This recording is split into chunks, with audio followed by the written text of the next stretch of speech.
This is the Buzz Adams Morning Show podcast. Barstool Talk Daily. Except it's really early in the morning and no booze. For the most part.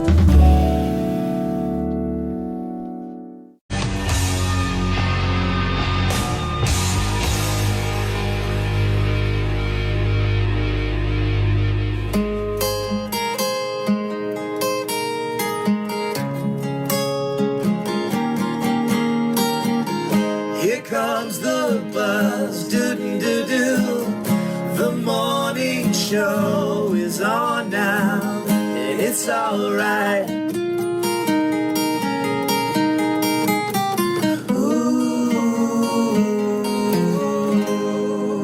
From the KLAQ studios in beautiful sunny El Paso, Texas. It's time for the Buzz Adams Morning Show. You rock me like a hurricane. I know I do. On 95.5 KLAQ. Hey, thank you, and good morning to everybody. Thanks for joining us today. It is the Buzz Adams Morning Show. Welcome, everybody, to the program for this Thursday morning. Just a few more days left in August, or if you prefer, August. And we're still playing a ghost song of the day every day. And when you hear it, be the 13th caller. You win the Ghost movie soundtrack for Right Here, Right Now, which Joanna saw in theaters. Yes. A good movie? Yes, it is, actually. All right. Okay. In the movie, do they ever show the other members of the band with their masks off? Never. No. You never learn what a single one of their names are. Nope, they are nameless ghouls for a reason. Man, if I went and auditioned for a band and I passed the audition and then they said, you've got to remain anonymous and never show your face and nobody ever knows who you are, I would still take the gig. Yeah. But I'd be like, well, this is a crap sandwich. I think you would love it because the nameless ghouls have kind of taken on their own fan base.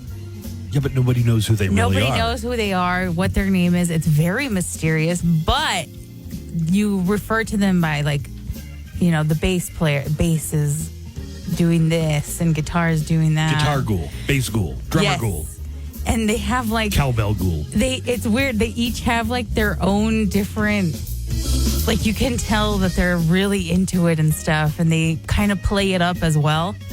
It would be I hard don't know for me how to to give explain 100. it, but- would just really be hard for me And my favorite is to give Tambourine. 100%. Tambourine ghoul? Yes, I love him.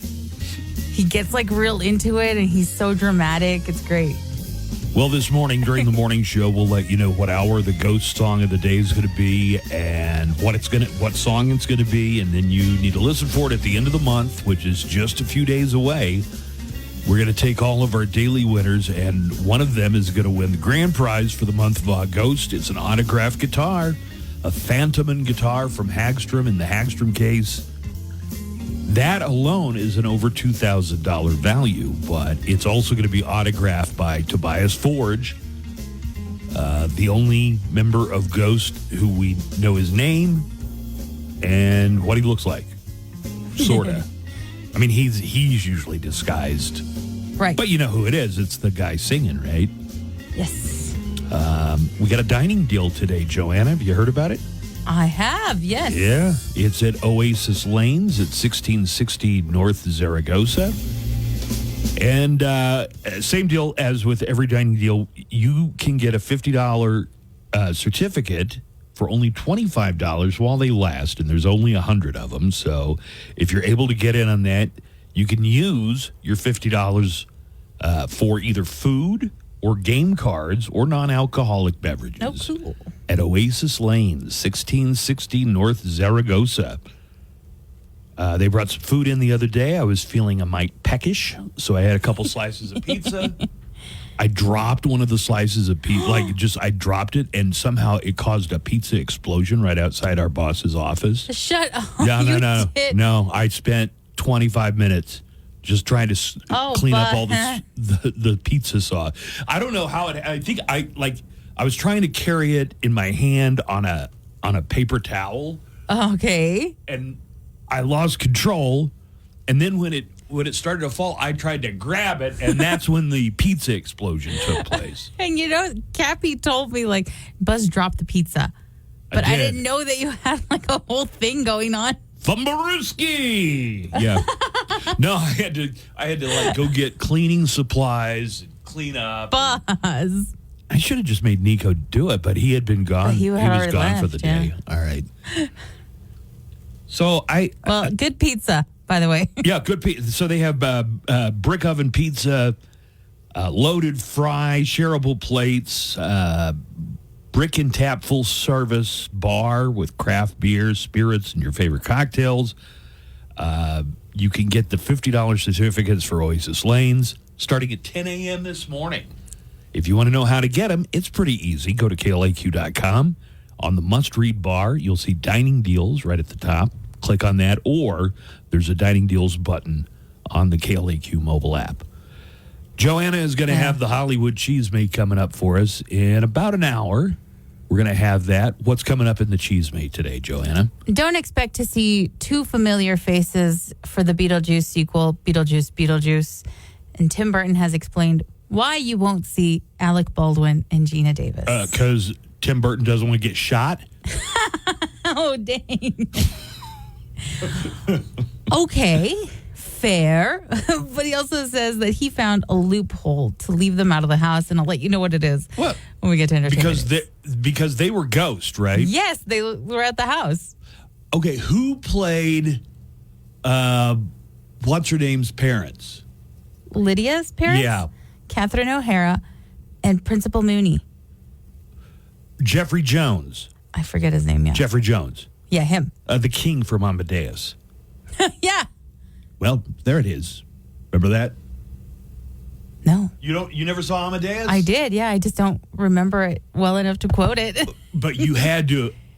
Well, maybe not. Which came out first? I don't know, but you weren't alive anyway. Yeah, we watched Amadeus in, I think, one of my choir classes. But when the king came out, were you like, hey, it's Principal Rooney? No. Okay. When's that movie come out? Next week, right? Next week. Next Friday.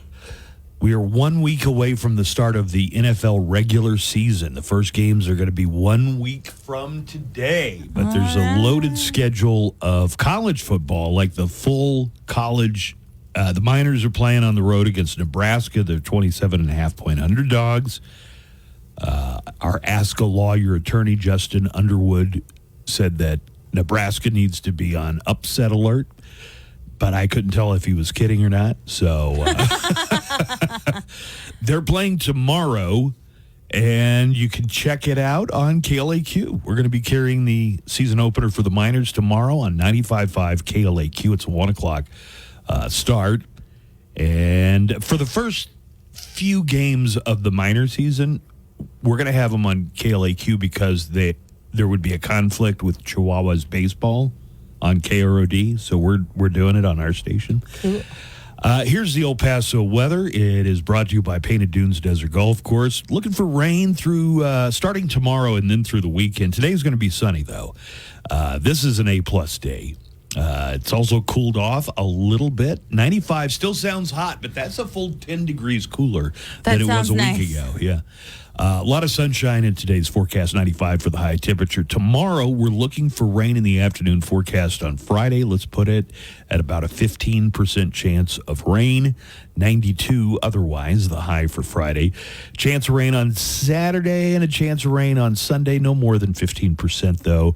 And for the weekend, maybe this sounds refreshing, upper 80s for high temperatures on Saturday and Sunday. This golfer's forecast brought to you by Painted Dunes Desert Golf Course. You can set up all your tee times and reservations online at painteddunes.com. That's painteddunes.com. Or you can call the Pro Shop. That number is 915-821-2122. It's Painted Dunes Desert Golf Course. Ladies and gentlemen, Nico Ajimian has entered the arena. He has stepped into the squared circle. Why? People said, hey, why don't you shout it out when Nico finally arrives? Nobody has said that. Why don't you... I said that. Joanna Joanna. definitely said that. What is with you and dropping pizza? Did you hear what he did? I heard what he did. A pizza explosion. I dropped In it front and of tried Kevin's to catch office. it, and when the act of trying to catch the slice of pizza, and it was a Supreme, so there were little bits of green pepper and sausage and stuff in it, and it just, boom, it exploded. Pizza explosion. I've never dropped a pizza before, have I? Oh, all the time. Your pizza dropper. Yeah.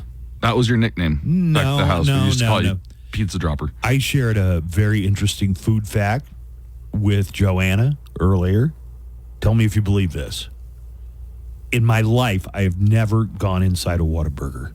Oh, yeah, he told me that. And don't take that as a slam against Whataburger. I've been through the drive-thru plenty of times, but I've never gone in. Have you ever been inside a Whataburger? More than a woman. Yeah. You've been inside a Whataburger more than a woman? Yes. Okay. I don't know what to make of that. Good morning, everyone. You've been in more Whataburgers than you've been inside women. Yes. Oh, my God. I saw those table flags. Mm-hmm. So I told him, so you've never experienced getting those little table flags? No, but I know what they are because Iris Lopez has one on her desk. Right, he said In that's her what You office, mean and she's stolen one on her desk? Is that what goes on? Yeah, you're not supposed to take those. Okay, well, somebody took them. Oops. You're not supposed to But take that- You're not those. supposed to. That made me think, gosh, I have never been inside a Whataburger. How do I even know what that is? Yeah, how do you even know what that is? I guess it's the No, color. you've It's seen the it. orange. I mean, it's kind of like a trademark yeah. orange. You're like a Whataburger virgin. You've never been inside a Whataburger. Whataburger virgin. Yeah, but I've come around the side on a Whataburger before. And a Whataburger's been inside you. Yeah, Whataburger's been inside me. Weirdos. What a bunch of freaking weirdos. Good morning, everyone. We're going to get to today and sound clips coming up here in just a moment. The Daily Calendar. Hey, my legit bro fam. You have Riz. August 29th. In India, it's National Sports Day for whatever sports they play there. Cricket? For the ladies, it's Yep, International cricket. Cabernet Day or Caber Day. Nay. It's Individual Rights Day and the birthday of John Locke, not the guy from Lost, the philosopher. And don't test your nukes. It's the day against nuclear tests. Testing. Is this thing on? I did a test. Then that's your daily calendar. Music news, concert updates, song and album factoids, and of course, nothing but El Paso's best rock. Oh, Spanish. Language for life. Now try Babbel for free at Babbel.com. That's BABBEL.com. Hey, what are your plans for Labor Day weekend? I'm going to sell adult lemonade. It's just normal lemonade, but I'm going to have a boob out. Boob. Staycation. I'm inventing barbecued ice cream. Oh, never mind. I'm going to do a DIY massage, but just the happy ending. Don't look at me. It's Labor Day. I'm going into labor. Have a happy Labor Day. Be safe out there. The Buzz Adams Morning Show is back.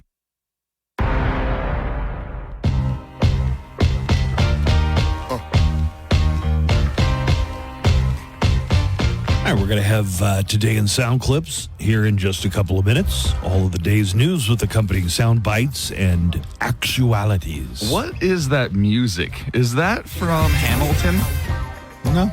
Yeah. I was going to say, that's pretty cool of you to have some Hamilton bumper music. It's Boots Riley, and they used this as a theme song for that HBO series about the Los Angeles Lakers. Winning time. Winning Wow, time. Nice Joanna. catch there, Joanna. I honestly did not remember the name of it. And it's not like Joanna watched it. I watched like the first two episodes. Really? Oh, wow. So I want to tell you where some of your favorite KLAQ on-air personalities are going to be tomorrow. In hell. They kind of got this backwards, I feel like. You guys should swap remotes. Okay. Nope. I am glad for the remote that I have. Nico is going to be at Chiba Hut. Whoop, whoop, Oh, you got the Chiba Hut one? whoop, whoop. And Glenn is going to be at Scenics. Oh. That's your open mic deal. Yeah, that's crazy. You guys are going to cross over. He's going to be there from 5 to 7 tomorrow at Scenics. Oh, that is hilarious. And then when does You're your gonna open show mic up start? today. Well, I'm going to show up at 8 to set up for the open mic. So 8 to 7?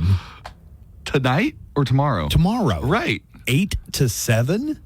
What are you talking about? I thought you just said I'm going to show up You 8 said to 8 7. to You said 7. 8 to 7. No, I said I'm going to show up at the open mic. Okay. Nico, Joanna, you heard it, right? heard, yeah. I didn't say 8 to 7, did I? Yes, you did, my love. Roll the tape. Well, anyways, I would be getting out of the remote and then setting it for the open mic. That's right. It would save you travel time, right? Yeah. Okay. So let me tell you how the plan is now. Nico is going to be at Chiba Hut, but you're going to be on the one on the far east side. 3001 North Zaragoza tomorrow from 2 to 4. It is their back-to-school event with lots of prizes and giveaways, including tickets to the Tacos y Mas Festival that is happening Saturday. KLAQ is going to send out some tickets for the Taco y Mas Festival. Chiba Hut is known for their toasted subs, munchy appetizers, delicious salads, and sweet desserts. So, as it stands right now, Nico, you've got Chiba Hut. Oh, I'm sticking with it. 2 to 4. Tomorrow from 5 to 7, join Glenn Garza at Scenic's Bar and Kitchen, where Nico has his Friday open mic. Yeah. That's at 4130 North Mesa. What time do you show up at Scenic's usually? For your open mic. Well, okay, so for 8:30, tomorrow I'm not doing the open mic at 9:30 like normal. Tomorrow I'm actually going to have a normal show or a paid show. There's going to be a cover for it. There is. Yeah. Because last week you said there was going to be a cover, and then you ended up not charging a cover. Yeah. This time there will be a cover. It's going to be 6 comedians. It's the all-stars of El Paso comedy at Scenic's Bar and Kitchen tomorrow starting at 9:30. It's going to be Anthony Austin Brown. Yeah, he's great. It's going to be Jenny Robbins. Jenny's in town. She's in town. It's going to be me. It's going to be...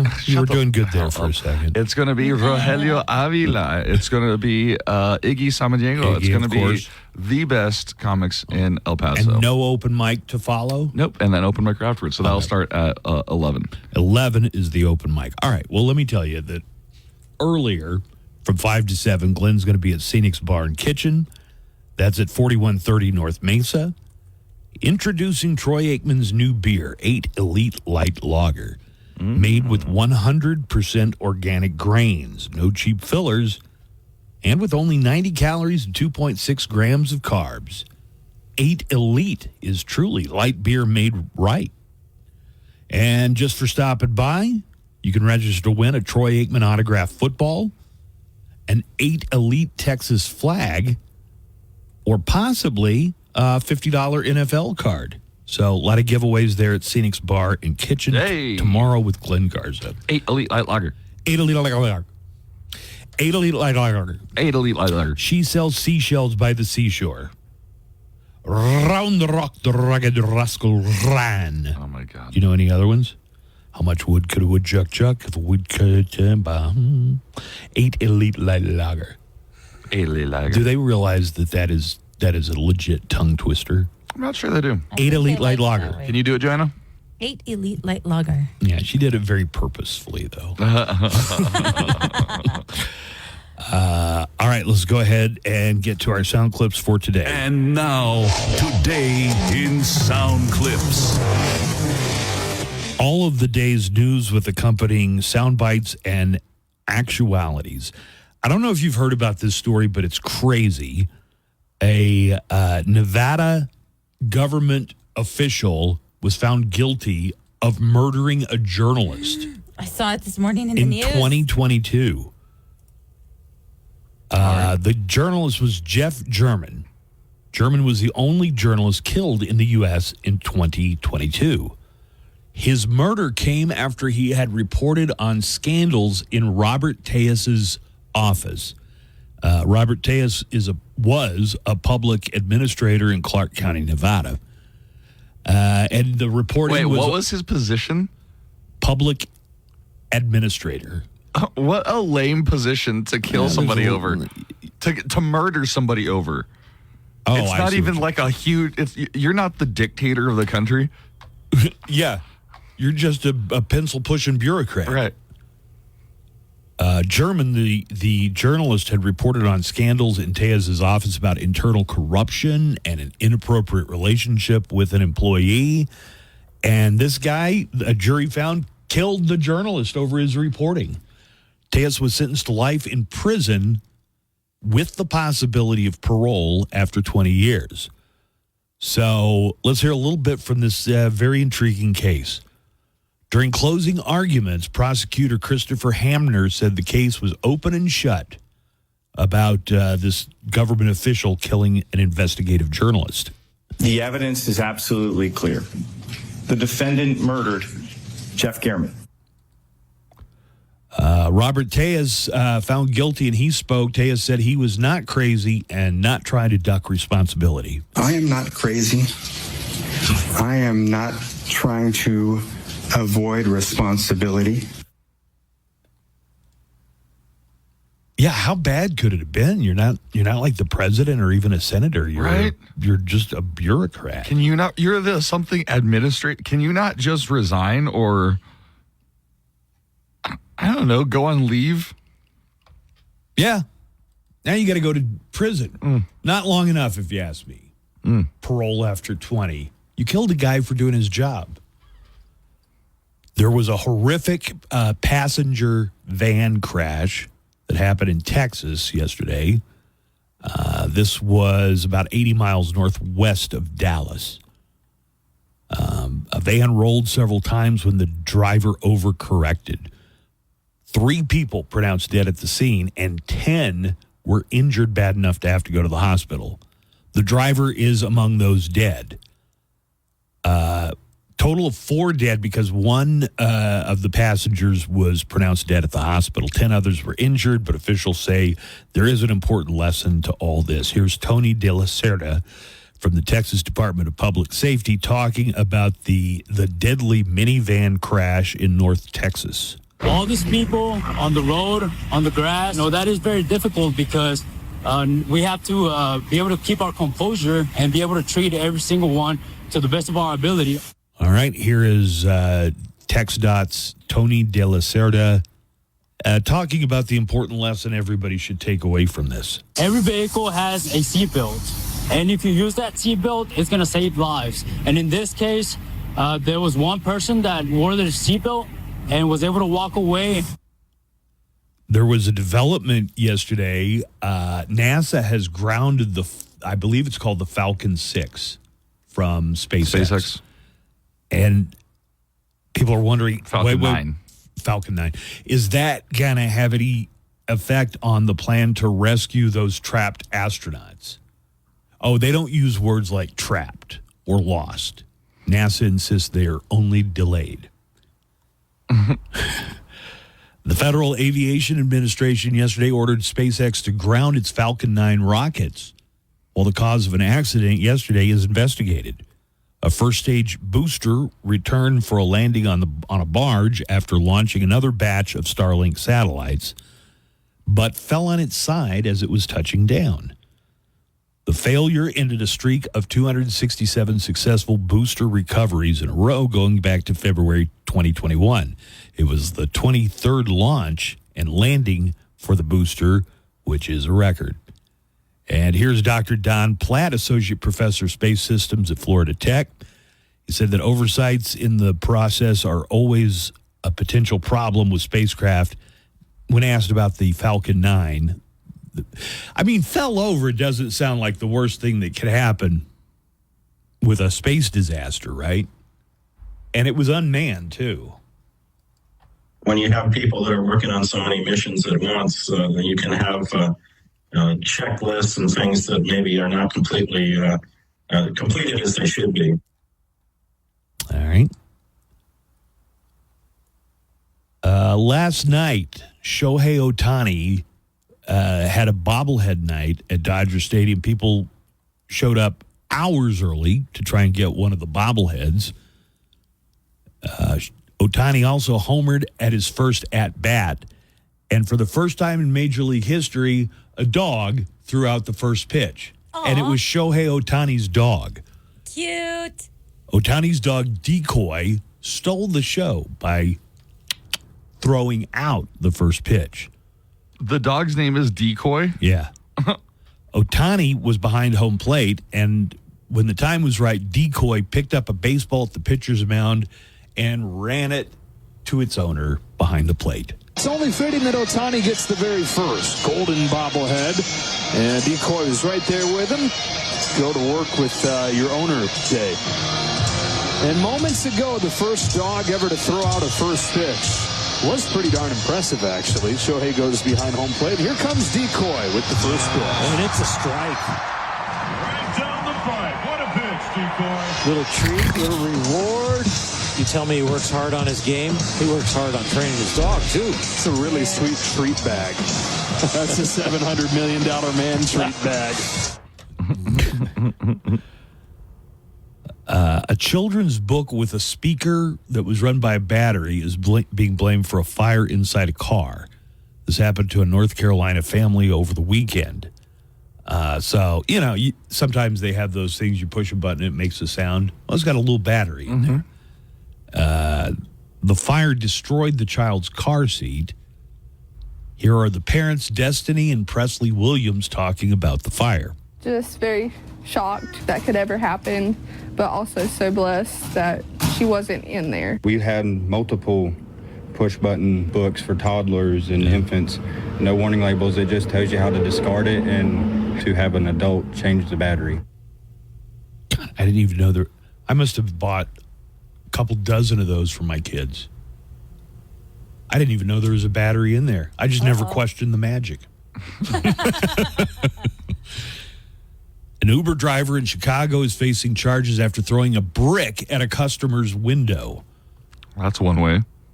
He did that because they gave him a 1-star review.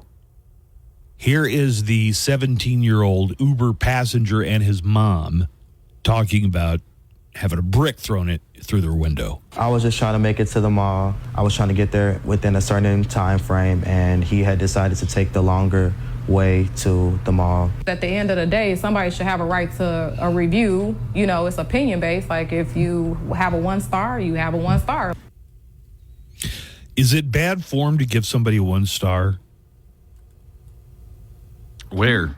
On Uber. On Uber? If they deserve it. No, that's what this ratings are there for, so you can rate them based on... Yeah, but 1 star seems a little aggressive. You could give 0 stars. How about that? Oh, so he didn't give the minimum. Sometimes I have to judge, like what are some things we've judged before? The Mexican food cook-off, things like that. I look at the other judges. Beauty pageants. Maybe. I look at the other judges. They're giving people a 1 or a 0. I'm like, the minimum you're going to get is a 7. Like, that's the lowest I'll give. You're comparing you judging public competitions to an Uber star rating or an Uber rating. Those are exactly the same. I would never give. Those are exactly the same. You know, I would never give an Uber driver a 0 or a 1. Okay.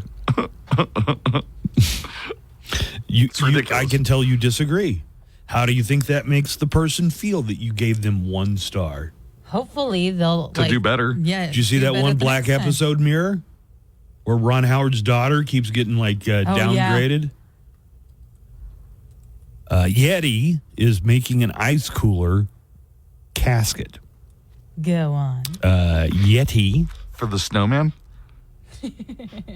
No, Yeti is a brand of cooler. Right, Joanna? Yeah. You know what the Yeti is. It's a team-up, actually, with Liquid Death. Oh. They're auctioning it off, and they think it's going to go for a lot of money. But it's a functional cooler casket. I gotta get a look at this baby. I have an ad promoting the casket, okay? Okay. Here goes. It's not just a casket. It's a revolutionary beverage cooler. It has triple foam cold cell insulation. Oh my God. Is this to your satisfaction? It's perfect. The casket cooler from Liquid Death and Yeti. It'll keep your drinks ice cold for an eternity. Cheers! Yes. Oh my God, I want it. So It looks like it's intended to be used as a cooler, not a coffin. Does it come in black? I know, right? This Can I is get it. it in black? It comes in white, which does not even make it usable for Halloween. Right? Right? Can I use it half as a casket, half as a cooler? Don't open the other side. Yeah, just leave the one Grandma. down. If a midget dies, you could put the midget in Or one you half. just chop it in pieces. They're called little people, Buzz. I know. Let me see. That's hilarious. I want it. I think America is kind of over the Hawk Tuah girl, but they're still interviewing her on all kinds of podcasts and things. Oh, yeah. She's still going, yeah. Haley Welch, a.k.a. Hawk Tuah girl, has come up with another racy catchphrase. And this was on some podcast. I don't know which one, but she's on a podcast. This is your piece of advice from me that I've given to Chelsea. Okay. She'll tell me about this guy, and I mean, you just got to give it to her straight, whether she wants to hear it or not. What is good for the whole is not always good for the soul. You need to remember that. That's very good advice. Thank you. Is that not the best advice you've ever heard? What is, That is a good for the piece whole of advice. is not good for the soul. But sometimes it is. In that one moment, it is, but in the long run, it's not going to be good for the soul anymore, honey. I would not have guessed you guys would wax philosophical on this. Wax on, wax off. What's good for the whole is good for the soul. Is not always good for the soul. Why does she sound like a... She sounds like Dolly Parton. Yeah. She sounds like to me. Adorable. She sounds like a cartoon character from the South. She sounds like Foghorn Leghorn's niece. Talking about Hawk Tuahing. Yesterday was... I said a Hawk Tuah. Hawk Tuah, y'all. Joanna, yesterday, Army Hammer was on the Mo Show calendar because it was his birthday. Yes. I think you doing this story? Oh, man. Are you doing it? I cannot do it. I have other stories. No, I can skip it. No, go for it. Okay. Sorry. It's okay. Army Hammer, who kind of has, I think he was dropped by his agency. He has not really gotten a lot of movie roles. Even Francis Ford Coppola didn't cast him in Megalopolis. And yesterday was his, I believe, 38th birthday. 39. 39th. Okay, so Army Hammer, real quick. He played... The Winklevi. He played the Winklevoss twins in The Social Network. He was the Lone Ranger in that Johnny Depp. Remember, everybody forgets that one. Yeah. He was in that horrible movie. He was the older gay dude in Call Me By Your Name.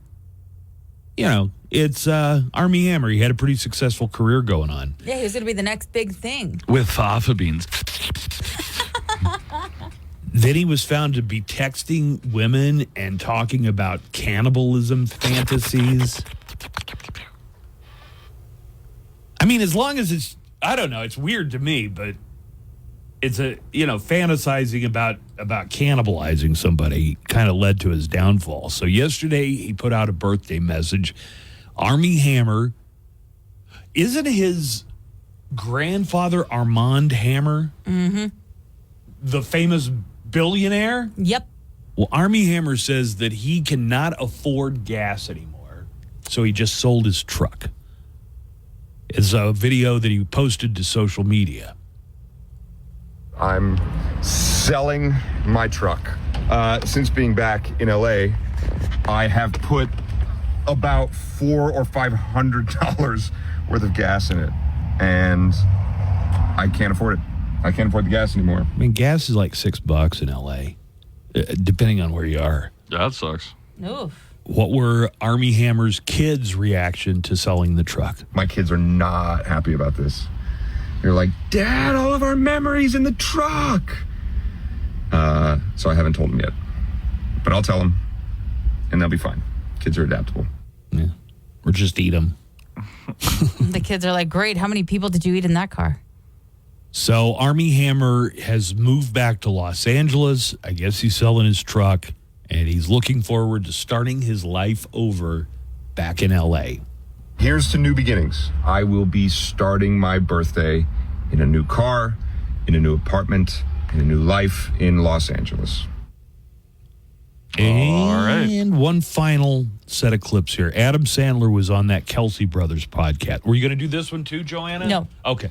Adam Sandler was on Travis and Jason Kelsey's podcast. And he admitted that the only celebrity that he gets nervous around is Kelsey's girlfriend, Taylor Swift. Somebody asked me, who do you get nervous around? I said, I do get nervous around Taylor Swift because I don't want to blow it for my kids and say something stupid. So I'm just like, she means so much to my house. I better say the right thing here. On the New Heights podcast, which we just heard that the Kelsey brothers signed a $100 million podcast deal. Right. Well, how much is a sponsorship on a show like that? $1 million? If you're paying these guys this much, how do they monetize that? On the Kelsey Brothers podcast, Adam Sandler talked more about how important Taylor Swift is to his family. You guys first started dating, my God, was my family like, yes, look how good they are together. Look how he's a gentleman.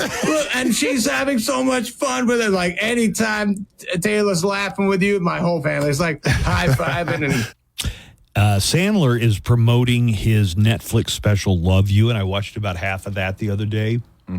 And I think I could do what Adam Sandler does. Do you think you could do what Adam Sandler does? Yeah. Dress shabbily and make jokes? Well, you're discounting the whole acting skill and... I mean, he's truly turned that into an art form. Does he have that? Do you? About the same level as Adam Sandler. I would say I'm about as good an actor as Adam Sandler. So you're saying it's not a good movie? Come up with funny songs. No, it's a stand-up special. It is? Yes. You want to be a stand-up comedian? No, I'm just saying that he's very lackadaisical about it. You know, it's more just like him talking like a normal guy. It didn't look all that difficult. But here, from time to time in his special, he'll break into a song, but they're real short songs, so nothing like the Hanukkah song or Thanksgiving song. Oh, that's interesting. But I got a sample of some of his little short songs here. All right. This is on Netflix.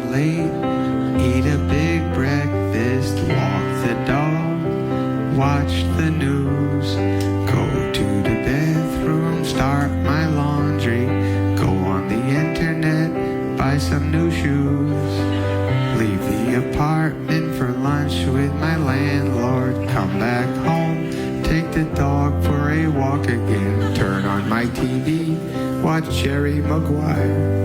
I've seen it before, but I'll watch it again. Pretty good day, pretty good life. I am clinically depressed.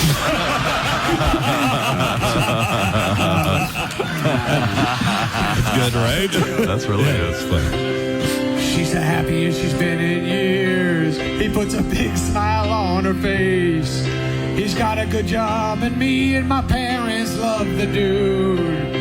You can tell that he's gonna be faithful. The whole family is happy as hell. My sister's got an ugly new boyfriend. Hey, it's Chuck, your host for Loudwire Nights. Tonight at 7, we will rock the borderland with the best rock ever made and the best rock being made. Special guests, birthday and anniversary celebrations, and every night at 10... Want to ruin your life? We are saved. Visit Home Water Services at hws-ep.com today. Live from the KLAQ studios, the Buzz Adams Morning Show. Courtesy of Glasheen, Vyas, and Inderman Personal Injury Lawyers at GVILaw.com.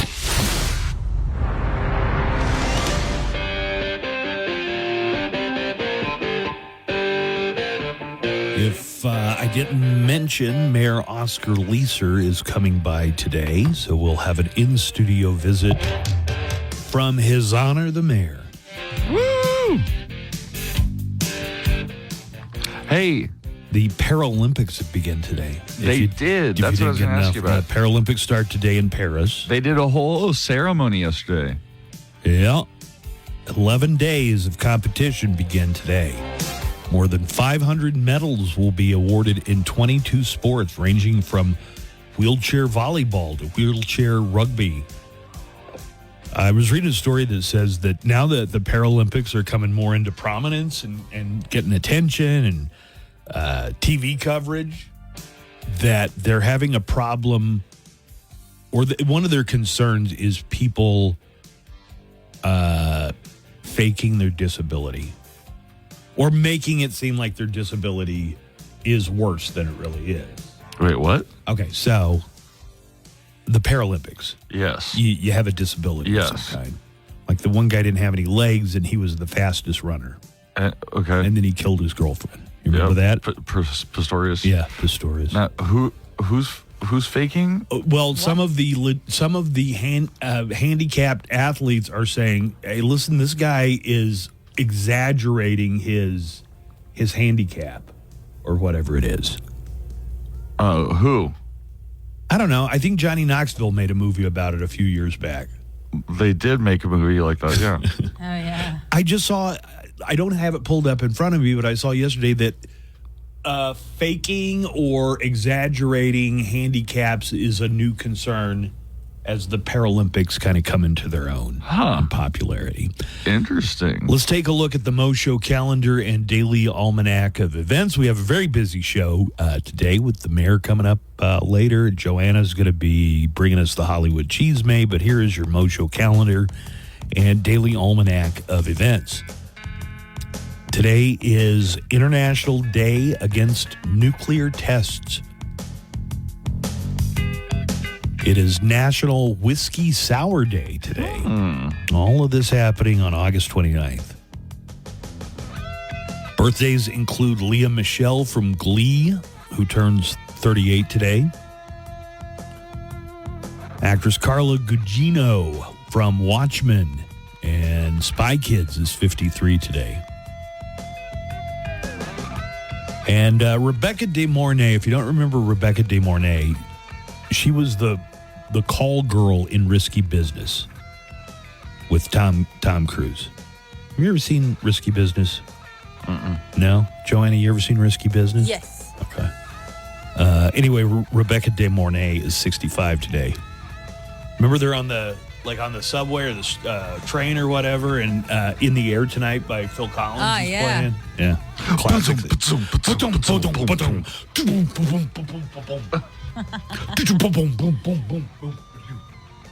I can feel it. And Elliot Gould is having a birthday today. Why do you go Elliot Gould? Elliot Gould's 86. He was in the original movie version of MASH. You might know him more as Ross and Monica's dad on Friends. But Elliot Gould, 86 years old today. Today is also National Chop Suey Day. Get me some System of a Down ready to go for Chop Suey Day. The NFL season starts in just 7 days. 1 week from today, we're going to have legitimate 2024 regular season football. And just one more day until the Labor Day weekend kicks off, everybody. I wonder if you're excited as I am. A couple of dates in history. If we go back 58 years, 1966, the Beatles played their last public concert at Candlestick Park in San Francisco. Not counting that one they did on the rooftop of Apple Records. It was kind of famous. I mean, they just went up there and started playing until a policeman told them they had to knock it off. And 19 years ago, Hurricane Katrina hit the Gulf Coast. Louisiana, Mississippi, Alabama, killed at least 1,800 people. And then New Orleans flooded when the levees broke there. That was 19 years ago that happened. Joanna, what's the store that has all the Halloween decorations and the Thanksgiving decorations up front already?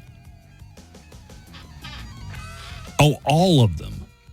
Yeah, I think that's right. They all do. If you go into any Lowe's or Home Depot or Michael's, whatever it is, they've got all the, not just the Halloween stuff, the Thanksgiving stuff is out at the front of the store too. While you're out back to school shopping, don't forget that it's officially Hollow Thanksmas. We're already stocked for Halloween, Thanksgiving, and Christmas. Wow. We've filled the store with all the spooky, turkey, holly jolly decor you need, plus loads of pumpkin spice. Stock up like you're a doomsday prepper and fill your sadness with half a year's worth of decor. We've got all the guys covered: Jack-o'-lantern, Tom Turkey, and Jack Frost. So happy Hollow Thanksmas. In stores now. Oh yeah, we have all the back-to-school stuff too. While you're working away, we're working for you. Our job at 915-755-1681. Hills Towing and Mobile Repair, 915-755-1681. The Buzz Adams Morning Show, Monday through Friday, 5 to 10. KLAQ and KLAQ HD1, El Paso, a town square media station. Reluctantly crouched at the starting line. Engines pumping and thumping in time. The green light flashes, the flags go up. Churning and burning, they yearn for the cup. They deftly maneuver and muscle for rank.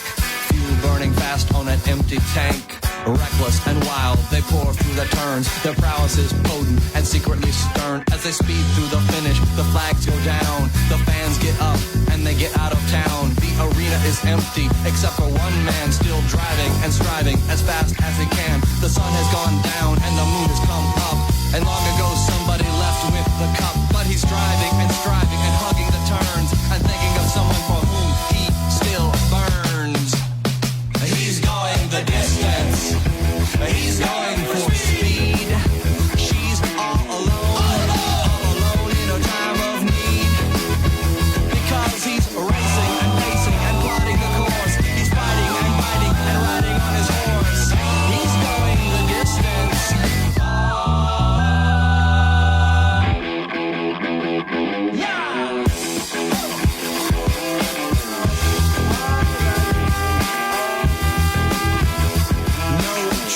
No flowers, no flashbulbs, no line. He's haunted by something he cannot define. Bowel-shaking earthquakes of doubt and remorse assail him, impale him with monster truck force. In his mind, he's still driving, still making the grade. She's hoping in time that her memories will fade. Cause he's racing and pacing and plotting the course. He's fighting and fighting and riding on his horse. The sun has gone down and the moon has come up. And long ago somebody left with the cup. But he's striving and driving and hugging the turns and thinking of someone for whom he still burns. Cause he's going the distance. He's going for speed. She's all alone in a time of need. Because he's racing and pacing and plotting the course. He's fighting and fighting and riding on his horse. He's racing and pacing and plotting the course. He's fighting and fighting and riding on his horse. He's going the distance. He's going for speed. He's going the distance.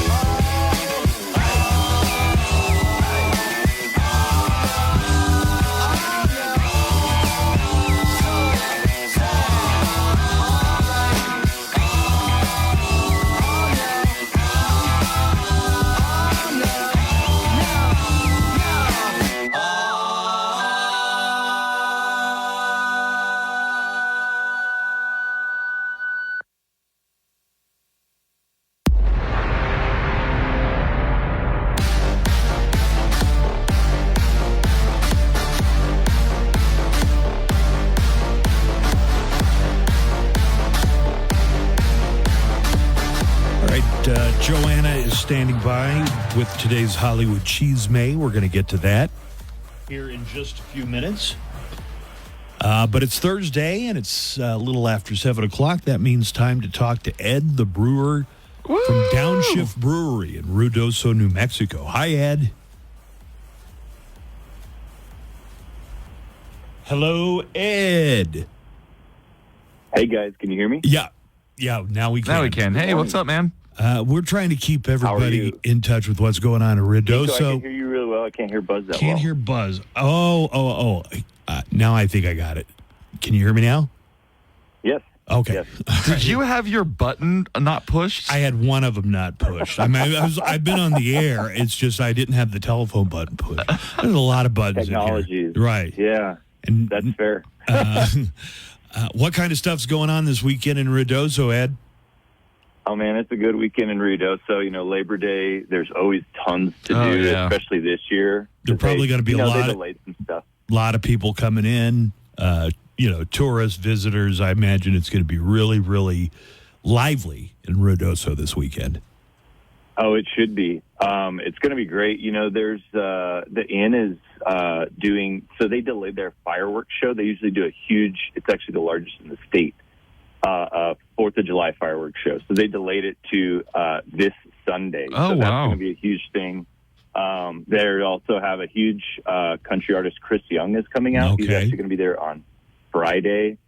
And then there's some, a bunch of things sprinkled around town too. Wingfield Park's going to be busy all weekend with some Mexican pachanga music, both, Saturday, Sunday. Both of our places are also hopping. We have our trivia night at the Hidden Tap. So if you're into trivia, come on down. We have Dave Hamilton, who is an El Paso man. I don't know if you guys have ever seen him before, but he plays the electric cello. Yeah, no, we've had, let me tell you, I've known Dave for 20 years at least, and he's part of Fungi Mungle. Yeah.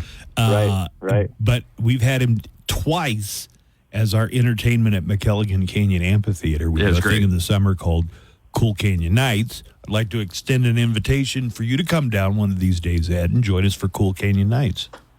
That sounds perfect. Yeah. I'll have to do that. So he's played at that. He plays like Metallica and Nirvana. He plays all this music on the electric cello. Yeah, Dave Hamilton is fantastic. And where's he going to be?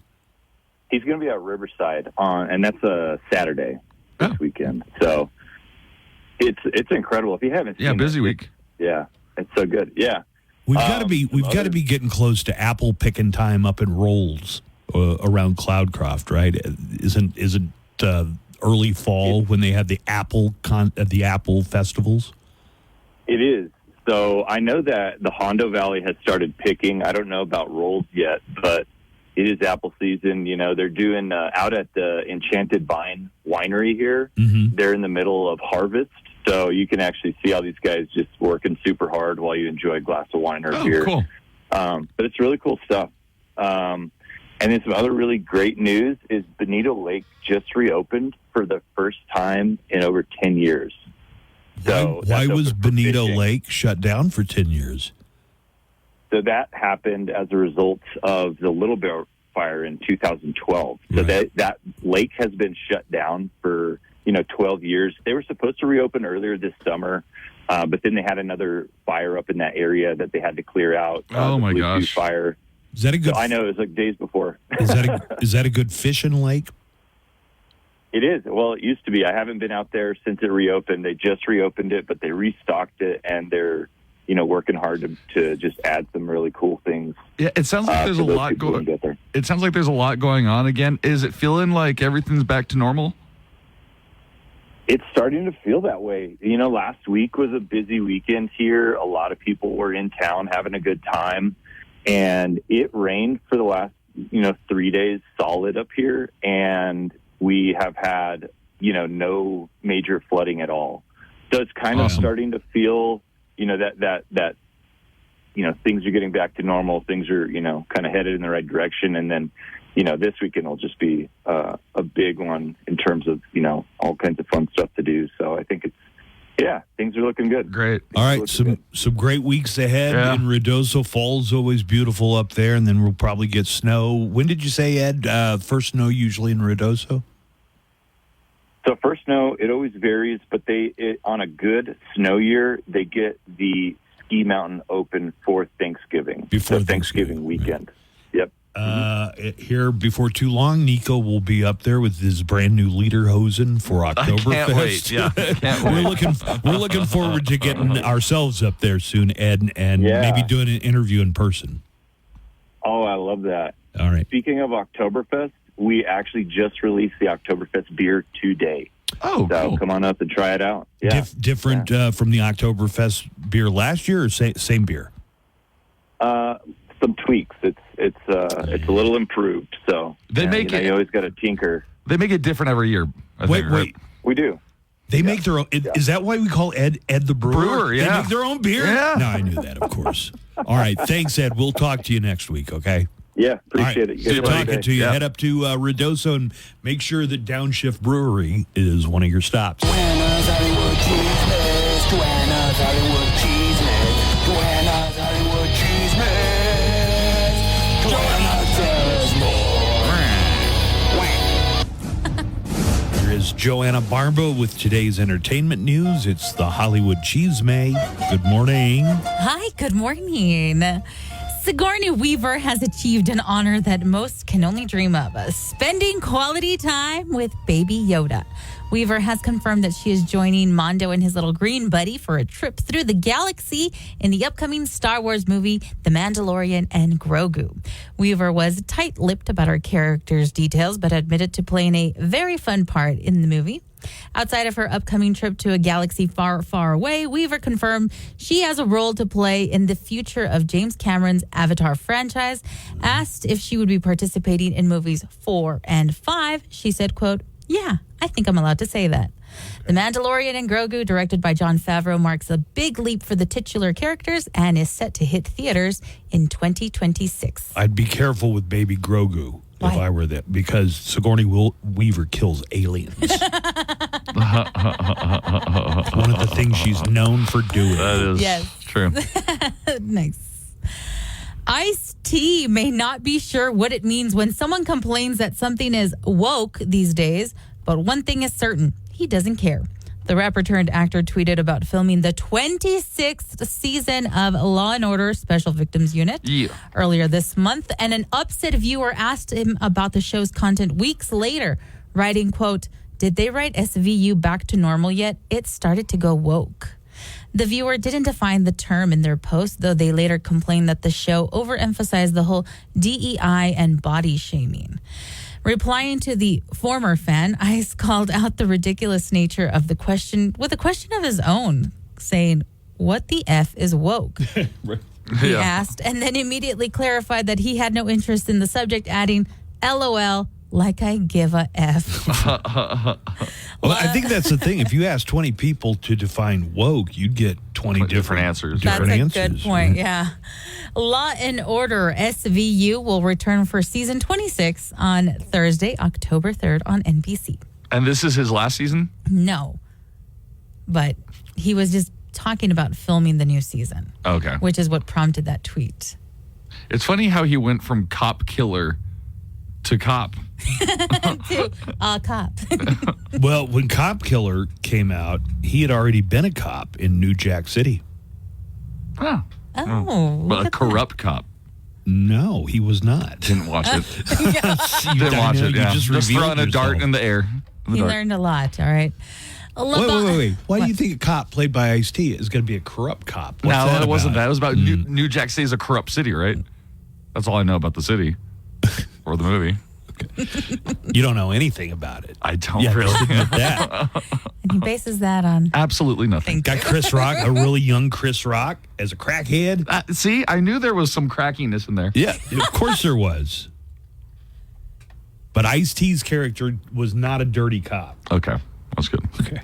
He's not a dirty cop in SVU either, so just put that out there. But he made a very, very anti-cop song.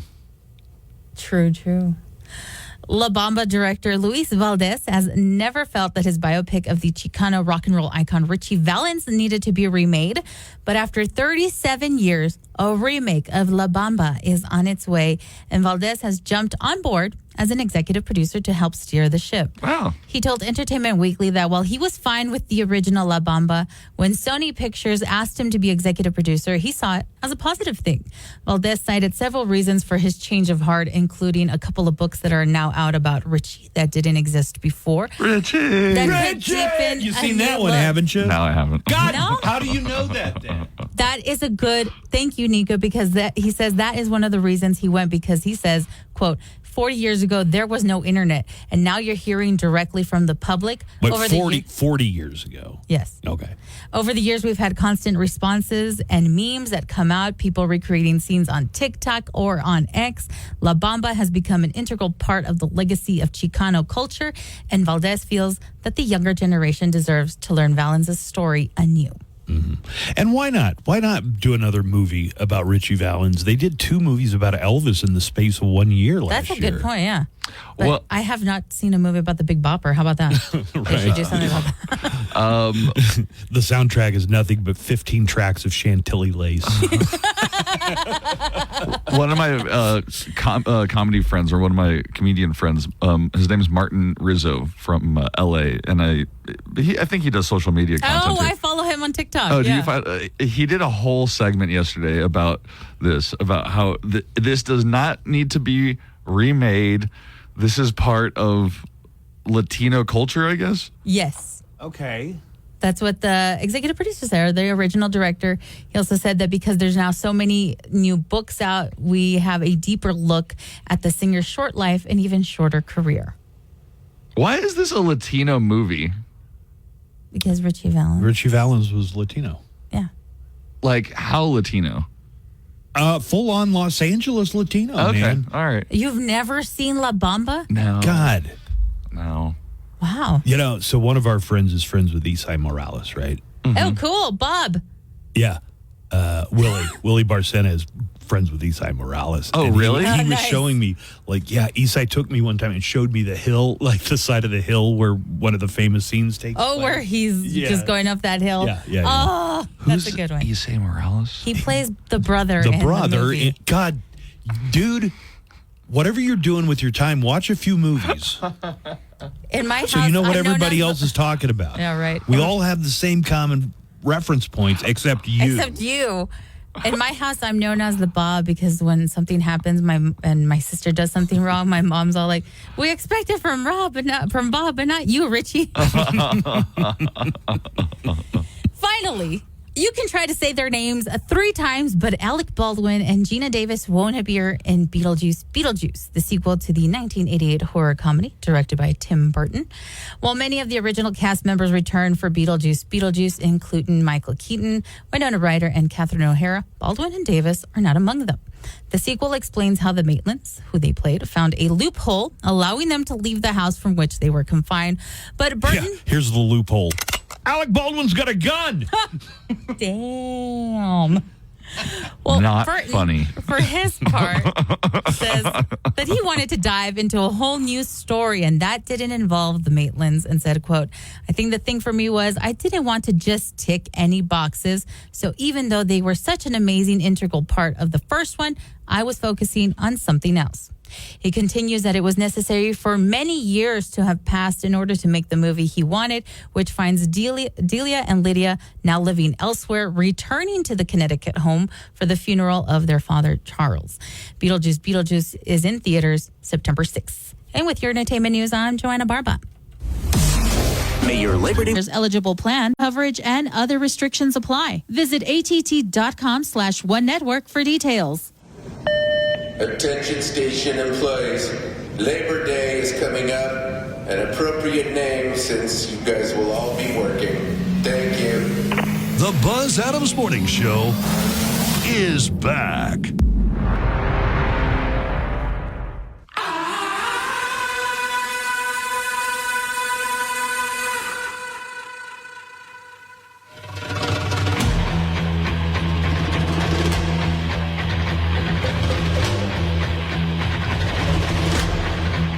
Joanna, why don't you get the Ghost Song of the Day ready? Ah, yes, of course. This is not the official playing of the Ghost Song of the Day. It's just to let you know which song we're going to be playing, and I'll tell you what hour it's going to be played in. Ah, yes, of course. While Joanna's getting that ready, let me tell everybody about Q Connected. We have a real great Texas band up and coming out of Austin, Texas called Bridges Ablaze. And your Q Connected host, Daniel Paulus, is going to be joined by Ruben Zamora, who is the guitarist and also co-lead singer of Bridges Ablaze. Turns out Ruben Zamora grew up in El Paso. Played at Balloon Fest. And he's now with this, I hear great things about this band, Bridges Ablaze. Plus, you're going to hear the Beastie Boys cover by Motley Crue. I'm sorry to do that to you, but it's going to happen. Also, new songs from Dorothy and Scott Stapp. Oh, I'm Scott Stapp. I'm so fair. God, My mom threw away my best AARP mags. People do not like that Motley Crue cover of Fight for Your Right to Party. Which is man. crazy because when they did it at the concert, everybody went crazy for it. Everybody thought it was super cool. It was awesome, yes.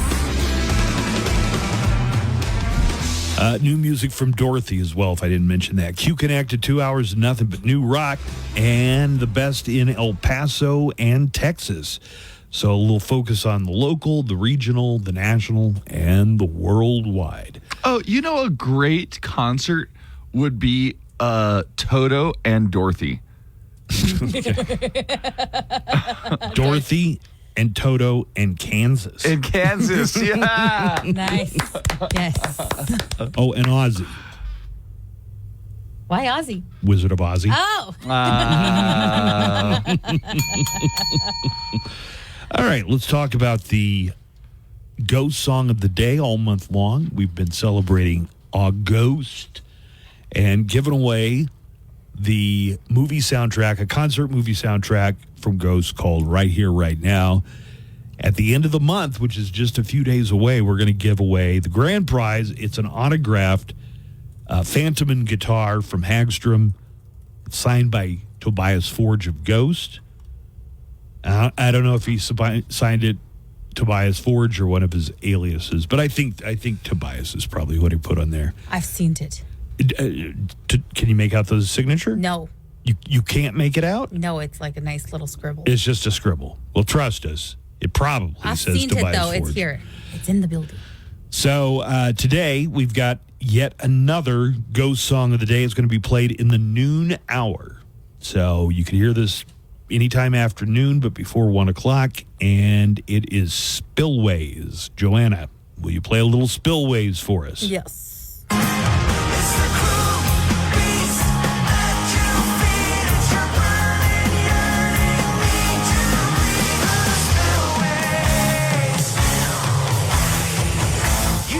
Casket buried deep within you, try to mask it, but fall back in.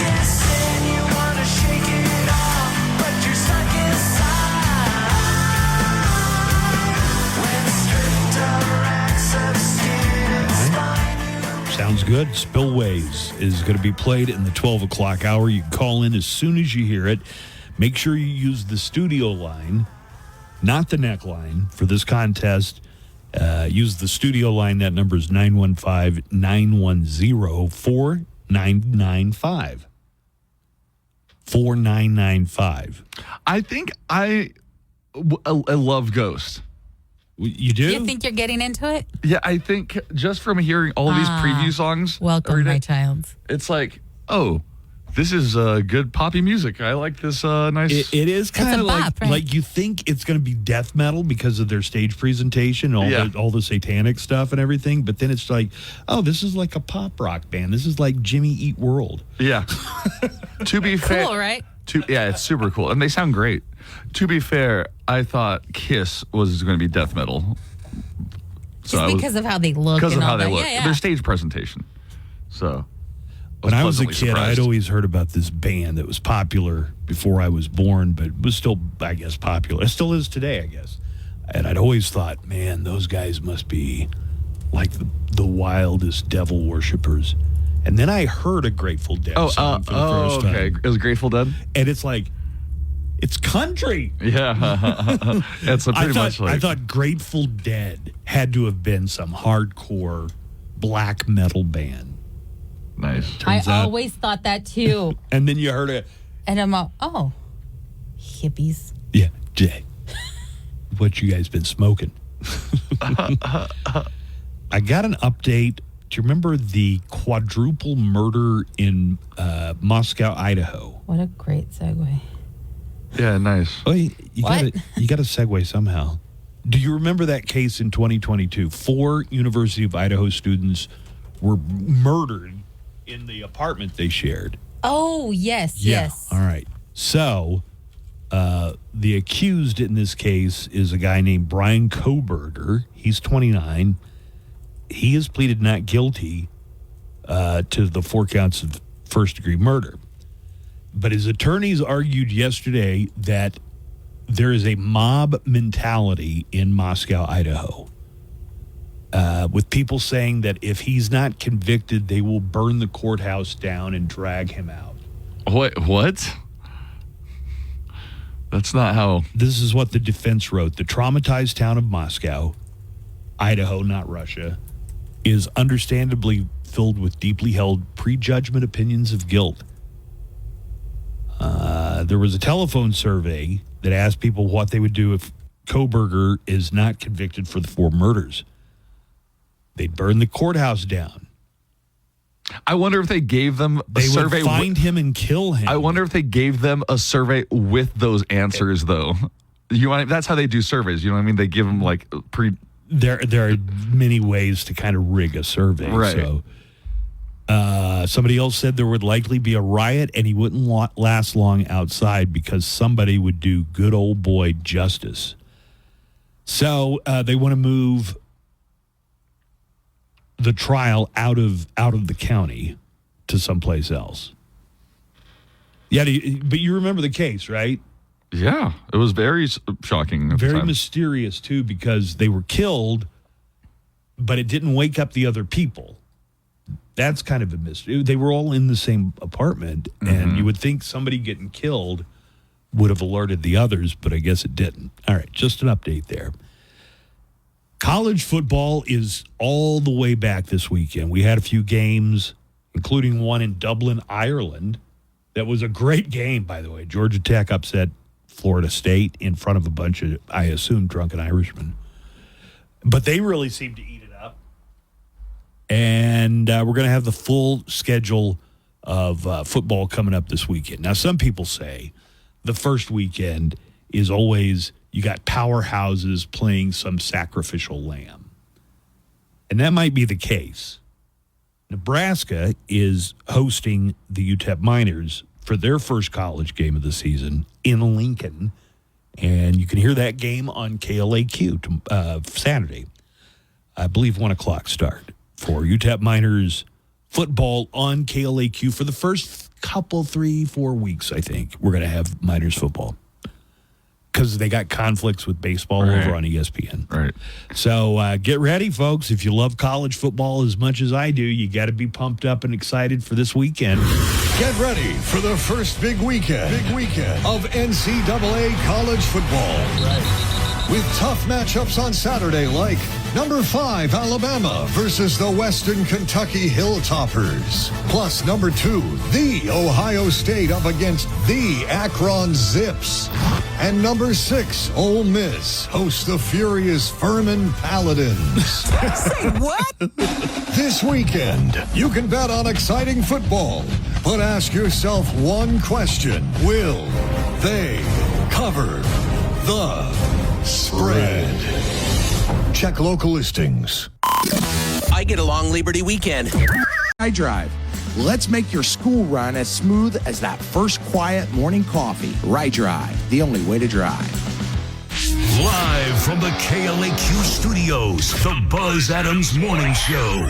Courtesy of Glasheen, Vyas, and Inderman Personal Injury Lawyers. At GVILaw.com.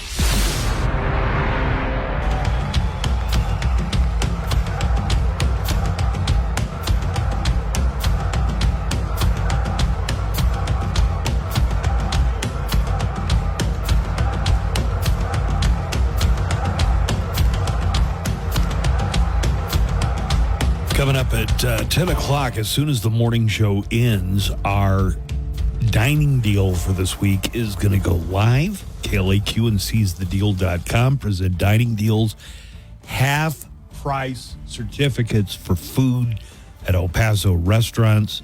And this week is something a little different and a little special. Oasis Lanes at 1660 North Zaragoza Road. They've got 40 bowling lanes, but also a specialty kitchen with a brick oven pizza.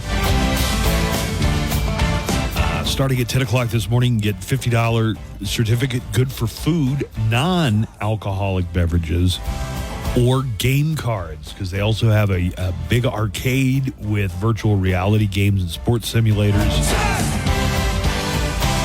At 10 o'clock, here's how you access our dining deal this week. $50 value for only $25 while they last. Go to KLAQ.com. On the must-read bar, click the Dining Deals button. And there's also a Dining Deals button on the KLAQ mobile app. But it's Oasis Lanes, who brought by some of their delicious brick oven pizza the other day, some fried pickles. What else do they have, Joanna? Did you get a hold of any of that? Yes, I did. The fried pickles were real good. The wings, the boneless wings were good.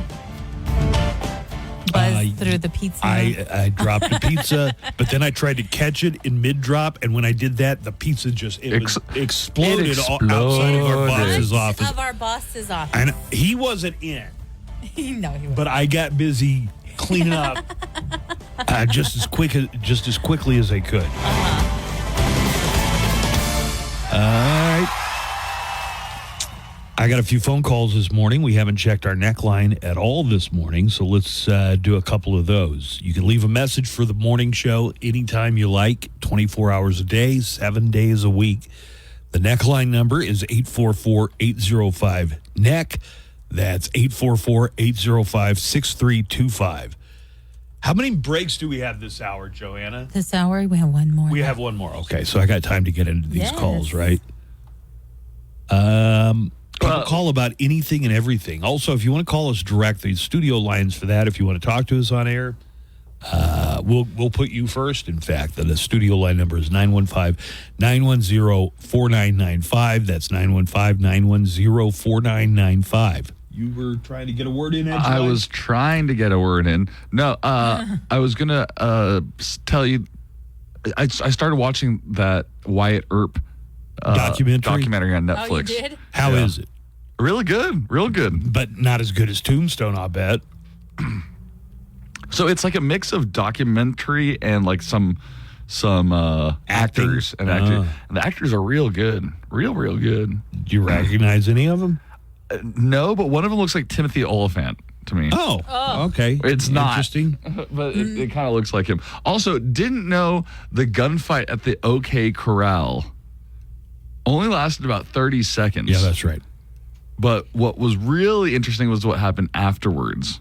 A whole love triangle between Wyatt Earp and the sheriff at the time that was there. Okay. Doc Holliday. Yeah, did he ask anybody if they want to be his Huckleberry? Did not. I've made the decision that I treat the movie Tombstone like it is the official version of what happened. Billy Zane shows up for no reason. Nice. Somebody called in yesterday and asked if we'd watch the Wyatt Earp. That's a day trip. You know, you could do Tombstone like up there and back in a day. Oh, I think we should. If you wanted to. Go and tour Tombstone, Arizona. Also to know, maybe check out Columbus, New Mexico on the way. The weird implications that the fight at the OK Corral had, because at the time JP Morgan was trying to secure an investment from England to help change our money supply over to the silver standard. And wait, it goes into all this stuff? Well, and doesn't say the word Huckleberry even once? No, it doesn't even say the Huckleberry once, but goes into all that other stuff. Super interesting. Hey, you guys. I know the show already ended, but I have an interesting fact here. I thought I'd call in before I forget. Well, I know you kind of grew up on a farm. I did. Anyways, I'm out here working. The reason why I bring that up is because I'm out here working in Columbus, Ohio. No, I'm just kidding. I'm in Columbus, New Mexico, the port of entry. I cannot get over how much hay comes from Mexico. Yeah, hay, the stuff cows eat. Just truckload after truckload after truckload of just huge bales of hay. And one of the workers here was telling me that they do have a lot of fires here. And I was like, well, why is that? And he says, because sometimes the hay isn't dried properly and it's still wet and it can spontaneous combust. I doubted him for a second, but he just seemed so sure. And like I said, I do fire protection, so I thought he was just pulling my leg for a second. No, I looked it up. It's true. It can just randomly catch fire, dude. It's crazy. Did you ever have that happen to you at the farm, Buzz? Have a good one, guys. You didn't bale hay. No, we had a machine that baled it, but we had to go out in pickup trucks. And by the way, I was like 10. And you get these bales of hay, some of which weigh 110 pounds. Right. And you throw them in the back. And it's also, you happen to do it in August and September when it is the hottest that it. Seeing a 10-year-old drive a truck would not have been that unusual. The 10-year-old was driving the truck, and that was me because I was not strong enough to lift a 100-pound bale of hay. So my job was to drive the truck, but we weren't on a road or anything. We were in a field of hay. That's crazy. You had to wear a flannel shirt even though it was 110 outside because it's so itchy and scratchy. So you load up the truck.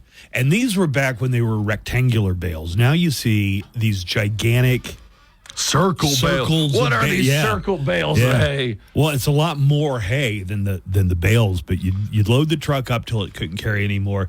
Then I didn't drive because we had to get on an old dirt road. So my job was to sit on the hay to kind of keep it all in place. You go back to the barn and you spend the next 30, 45 minutes taking the hay out, stacking it in this barn, and that barn is sweltering hot too. See, that's called work, Nico. Something you've never done a day in your life. Really? Yeah. Really? Physical labor. Yeah, I did a lot of that. Did way more physical labor than you have. I have. Like what? I worked on an ambulance lifting people up and down every day. How many people would you lift up and down in a typical day? Because we do something like 900 bales of hay in one day. Picking them up from bed to gurney, gurney to bed, back from back, gurney. Dude, you don't even know what the hell you're talking about. Mm-hmm. We do the same thing at nursing homes. Yeah. Let's see what else. Oh, we have a live call. Taken by surprise by that. I love what it's about. Oh, Toby. It's about Tombstone. Hey, Toby. Oh no! Did I get something wrong? What's going on, Toby? All right, so this is gonna blow your mind, okay? Because I learned this not too long ago. He never says, "I'll be your huckleberry." What he says is, "I'll be your huckle bearer." A huckle are the little knobs on the side of a coffin that a bearer holds that coffin. So basically, he's saying, "I'll kill you. I'll be your huckle bearer."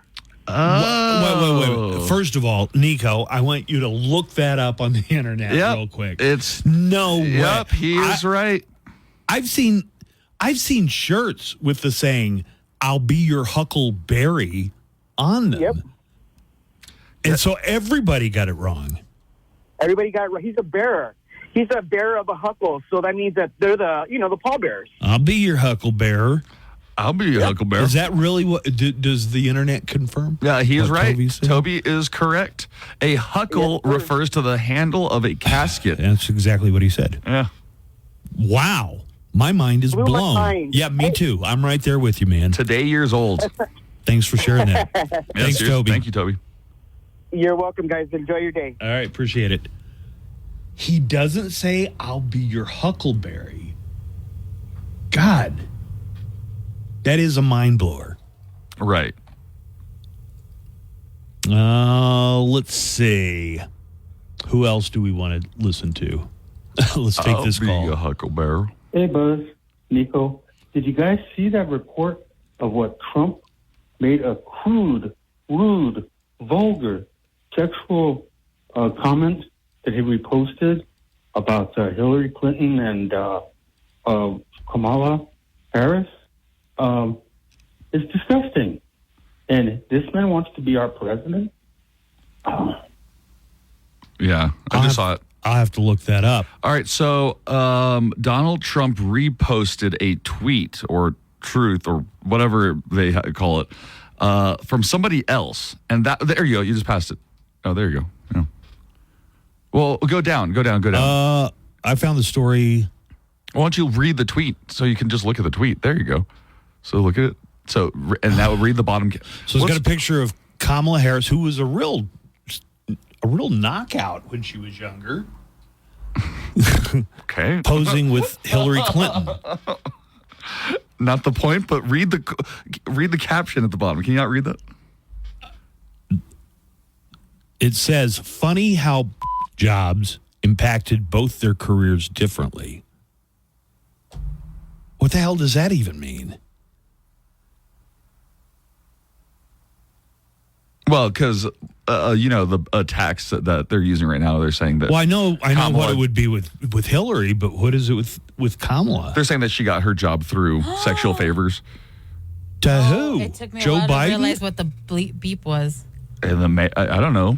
Job. That's terrible. Or I could call it a blow. One of them is going to be a bluey. Let's just call them blueys. Hold on. Also, I'm not sure how it affected Hillary's career, because it didn't really affect her career. I thought she had a lot of sympathy at the time, to tell you the truth. Affected her life. The remark, originally posted by one of Trump's supporters, suggested that Kamala Harris advanced her political career through sexual favors, referencing her past relationship with former San Francisco Mayor Willie Brown. Ah. Did she have a relationship with Willie Brown? The reposted comment linked Harris. That is so on brand for Trump. Hey, this woman who's accomplished so much only did it because she had sex with a man. I mean, that really kind of encapsulates the disease thinking of the Republican Party. Well, what people are going to say, well, he didn't write that. He had to push a button to retweet it. It was like, that represents a message that I want to get out to my followers. Exactly. He obviously has Both the of same them. sentiments as Exactly. Trump's repost, which featured a screenshot of the offensive comment, followed a pattern of personal and sexist attacks on Harris. All right, so message to MAGA folks out there. Adult people sometimes have relationships, and sometimes those relationships come along with sex. I don't even know if Kamala Harris had a relationship with Willie Brown or not. But if she did, here's what you do. When a grown adult, has a relationship with another grown adult, it's very, very simple. Introducing Mind Your Own Business. Yeah, just mind your own business.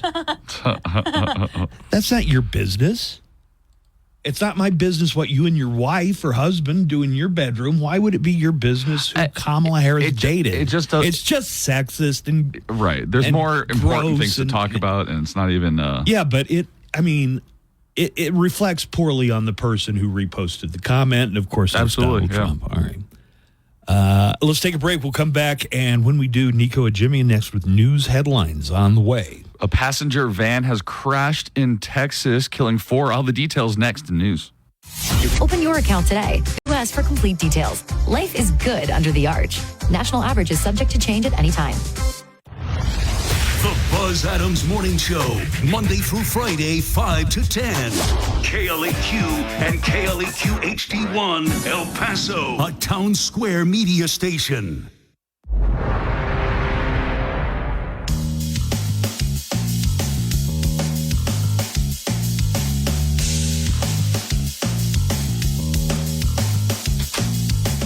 All right, Nico was fully set to do news, and then Joanna, did you just say I think the mayor is at the door? The mayor. Okay. I guess I got to call an audible here. I don't want to do this on air because it takes a certain amount of time just to come in and get set up. Right. All right. I see what you're saying. There he is. Okay, he's smiling. Did you just flash him the peace sign? I gave him the peace sign. The mayor's smiling. I guess he's okay sitting in the green room for a few minutes? Yeah. Because this Val Kilmer Huckleberry call has taken on a life of its own. Has. A lot of people are calling in. We had a caller earlier, Toby, who said his name is Toby. His name was originally Kunta Kinte, okay? His name is Toby. Toby called in to say that what Doc Holliday is saying in Tombstone is, I'll be your hucklebearer, which is the same thing as a pallbearer. But there are other people. I looked it up. It's on Snopes. I looked it up. It is also a real term for a huckle. A huckle is a casket thing on a casket, so that's real. So that does exist. What does Snopes say? I really find Snopes to be a pretty reliable source. So here it says what the claim is. Wait, hold on a second. Okay. Let me play a couple. Hello, this is Craig from Las Cruces. Hello. Long-time listener, 35 plus years. All right. I just calling to say Val Kilmer does say, I'll be your huckleberry, and that means I will be your man. It is not hucklebearer like a pallbearer. And you can look that up, and that's from Val Kilmer himself. Thank you. Bye. Maybe Val Kilmer didn't know what the line meant. Uh-huh. Here's another call about the same thing. I just wanted to comment on the Tombstone topic. What that caller said about the hucklebear, I think he is right, but I also think Buzz is right about it being huckleberry. When you look it up, Nico, I don't know if you saw that apparently there's like a huge debate on which one of the two it is. I found out. The reason why I'm a little invested in it is because I have a boss that constantly uses it in meetings often. And he uses it in reference like, I'm your man, you know what I mean? I'm your guy. We'll take care of this. I'm your huckleberry. And it got a little aggravating when I read that it's hucklebearer, not huckleberry. So I don't know. I mean, I think it's a debate. When I see the movie, I hear huckleberry. I hear huckleberry. But I don't know. I've never heard that referenced anywhere else in any other movie or any other time. So I guess it is a debate. It is. All right. Thank you. What does Snopes say? Joanna. Oh, me. What does Snopes say? Okay, the claim that Snopes has says actor Val Kilmer, while portraying gunslinger Doc Holliday, repeated the catchphrase, I'm your hucklebearer, not your I'm your huckleberry. All right, so that's the claim. That's the claim. All right. And they say it is false. That he doesn't say hucklebearer? He indeed does say huckleberry, and Val Kilmer in 2014 confirmed it in Twitter, where he says, I say both I'm your huckleberry and I'll be your huckleberry. I say it twice in the film. Yeah, right. One time to Johnny Ringo. Buzz, will you be my huckleberry? Yeah, I'll be your pallbearer. Okay. So this was enough of an argument that Snopes covered. I would rather you be my pallbearer because I physically couldn't be your pallbearer. You know, you get That's more why than they one need, guy. like, 6. That's why they need 6 You people. and the rest of the comedians. Double wide coming through. Oh. Shut the hell up, Nico. That stuff that you did does not compare to physical labor every day, 8 hours nonstop, in the sun, in the rain, in the snow. Shut the hell up, bro. Wow. Get over it. Wow. Okay. Nico claimed that he did hard physical labor as an EMT. I did. It was very hard labor, 12-hour shifts. But here's the thing. I guess hold on. I might have maybe misspoken. I was not saying that baling hay is not a difficult job, and I'm definitely not even saying that being an EMT is a more physically demanding job than that. I'm not. I'm saying baling hay is probably one of the most demanding jobs in the world. What I'm saying is Buzz didn't do anything. Yes, demanding. I did. Okay, Of course I did. When I got in his story, he's saying he was a 10-year-old baling hay, and he was in the truck most of the time in his story. He's saying. But until I got big enough that I could lift the bales of hay. You both did very physically demanding jobs, okay? I did an incredibly physically demanding job, and I'm glad that. And I'm only saying that because I can relate to Nico because I worked at a nursing home. But by the time I was, let me just clarify. By the time I was 12, I could lift the bales of hay. Like I was already playing middle school football. You both did physically demanding But jobs. Joanna, It's he's not a- a competition. I'm not probably- backing down an inch from this. Joanna, he you probably have no didn't- idea what a hard he day's didn't- work is, dude. Yes, I do. Absolutely, It's I do. not a competition. Now, Buzz, I'm not saying baling hay isn't a physically demanding job. What I'm saying is Buzz probably did like an hour. No. Just an hour out there with his 10-year-old You're brother. gonna trigger that guy again. Stop. Listen to me. You go out there as early as you can because it's so damn hot. Hay baling season is the hottest time of year in Oklahoma. And you go out there and try. Buzz knows all about And then hay you take, baling season. you take a lunch break, so that meant usually going You to my haven't done grandma's physically demanding work since you were probably 19 years old. Okay? Yeah, that's true. I'll and you cop are to that. 82 now. So it's like 60 How's it years. going, guys? Talking about the hay bales. Back in the day, when I was a little bit younger, Rancher asked us if we wanted to make some quick money. He had an 18-wheeler come in with like 400 bales of alfalfa, and he wanted us to unload it into his barn. And all I got to say is never again. Never again. Yeah, I believe it. it. Was so hot and they were so heavy. And the first couple ones, you lift them up good, but just lift them constantly all day. You just get so tired. So yeah, after that one, I swore I never did that again. So yeah, it's really hard work. So, I'm sure it is. You pampered me, spoiled. Joanna, can you go into the app chat, please? Layabout. Okay. Do you know what it's like to lift a 500-pound, 400-pound, 300-pound person up and down onto a vehicle, off the vehicle, into the bed, off of the bed, all the way around? That over and over again. You had air conditioning, though, right? Only when you're in the truck when it works, but not between when you have to go out to get somebody. I need Joanna to read this app chat message because this would explain everything. All right, do you got any other neckline calls? Well, yeah, I do have several, but are we just gonna do neckline calls and then talk to the mayor and then do the news? Yeah, I'm not doing news right now. Oh, okay. What yeah. are you talking about? But I think it would make more sense to keep it, just neckline calls for now. Yeah, I don't want to keep the mayor waiting.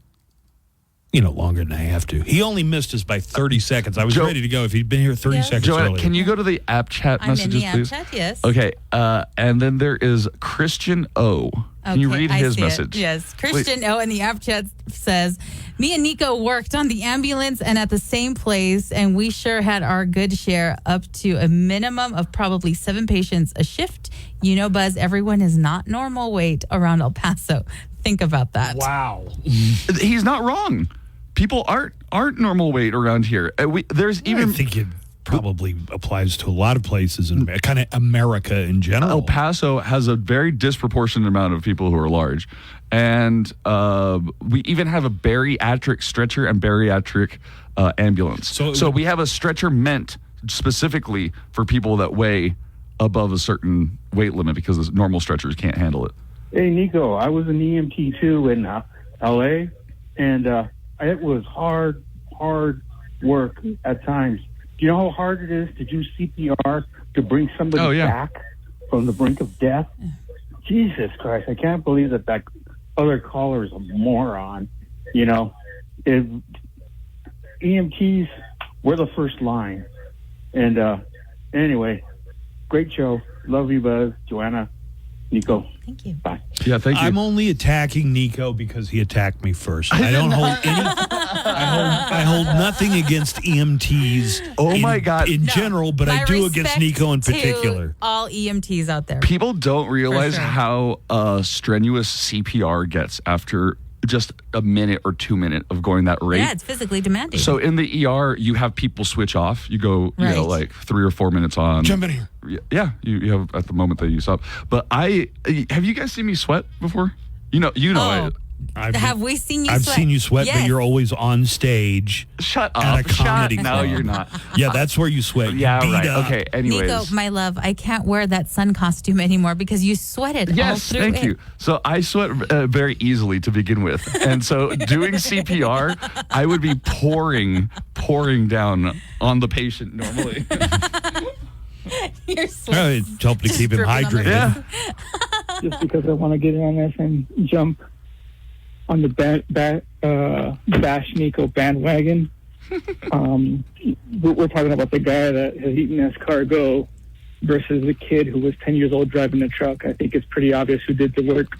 Oh, my God. If that's your criteria. You ate escargot, therefore you've never worked hard. The food you eat says that You never worked a day in your life. Never, right.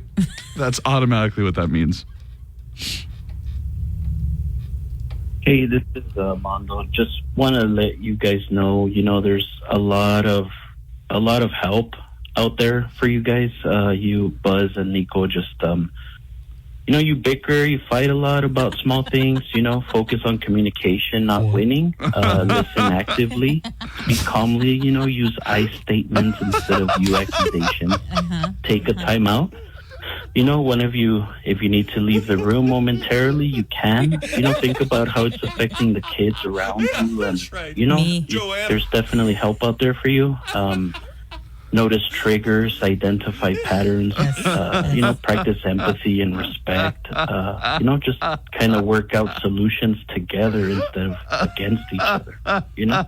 Good luck to you both. Thank you, Mondo. That was a very good call. Listen to what he says. Okay? I think he's making the case that we need to go to couples You counseling. need to go to couples counseling. Yes. No. And then I'm going to be the one stuck in a custody battle. Our entire relationship is about being better than the other and one-upping. One-upping each other. And who can be meaner in a funnier way. Back in my day, we had to dig out the Grand Canyon. We didn't have a Grand Canyon to go visit. We didn't even have shovels. We had to get some makeshift spoons out of some old wood because we couldn't afford the metal to make the spoons. And then we took all the dirt and we made it into a mountain that you see over there in the Franklins from all the way from Arizona. Telling me about throwing hay bales and lifting people out of the air conditioning. Okay. Now somehow we've pitted EMTs versus hay balers. Are you playing the new one? Both of those jobs are infinitely more physically demanding than what we're doing right now. Yes. I mean, absolutely. Let's be honest. James in the app chat is saying what I'm saying. Both jobs are physically demanding in their own rights. Baling hay is a hard job, but also there's a difference in lifting hay and lifting a person. It takes a different technique for both. Thank you, James. No, that's right. I'm saying Buzz didn't do any work. Hey, so earlier, the thing that Trump commented or reposted or retruthed yesterday about Kamala Harris getting where she was because of it was really crass. I can't even say it on the radio. Blowies, blowies, BJs. Terrible. Is that something? Hummers. Is that a established part of her biography that she had a relationship with Willie Brown? I believe so. That is the fact? I believe so. Okay. Willie Brown was in his 60s. Wait a minute. Let's start at the beginning. Is this Smooth Brain or Cucker? Sounds like Cucker. Harris was in her 20s. Willie Brown was in his 60s and married. And she did him favors to get the position of DA. No. San Francisco. So, probably you should know those parts of it. By the way, I want to take this moment to... You vote for district attorney. Yeah, I know. It's like, what are you talking about, dude? When she got the job as district... I mean, in El Paso, we have a district attorney race going on right now. No, this is just their attacks. Oh, this is just so they can continue to attack her for being a woman? Yeah. That's what I thought. Yeah. By the way, I want to take this moment to correct your all's pronunciation of her name. Because it's not Kamala, it's not Kamala, it's Kamamamela. They call her that for a reason. Kamamamela, Harris. I don't know what you're talking about, but I bet it's just like racist and offensive and everything else.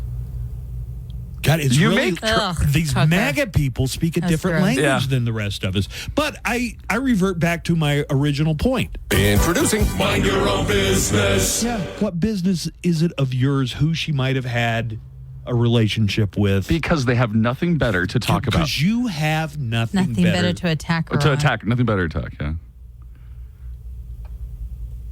But listen, this is Cucker, who's a well-known village idiot, versus a guy who used to be the president of the United States. And the whole thing has gotten so crass and so crude. I can't wait till it's over. And I just really hope Trump loses. I just wanted to say thank you to the whole morning show and definitely to Buzz and Nico as well, truly because maybe if a man is talking about how sexist certain things are, other men will listen, but sometimes when women say it, they're just shrieky or whining. So I really appreciate it as a woman pointing out comments like that about Kamala, where she only got where she was basically because of something she did for a man. So she owes it all to a man or of course that sort of thing. So I appreciate it. Please keep it up. Thank you. No problem. We are allies. Although I did just tell Jenny when I booked her for the show at Scenics on Friday that we needed somebody who's shrieky to balance out the... Stupid. That sounds awful. That's terrible. Jenny has a lovely voice. Yeah, she does. She has a really good voice. Mayor Leeser is in the green room, but he's going to come in just a moment. We're going to talk to Oscar Leeser about a lot of issues impacting El Paso. Ask him if he's ever...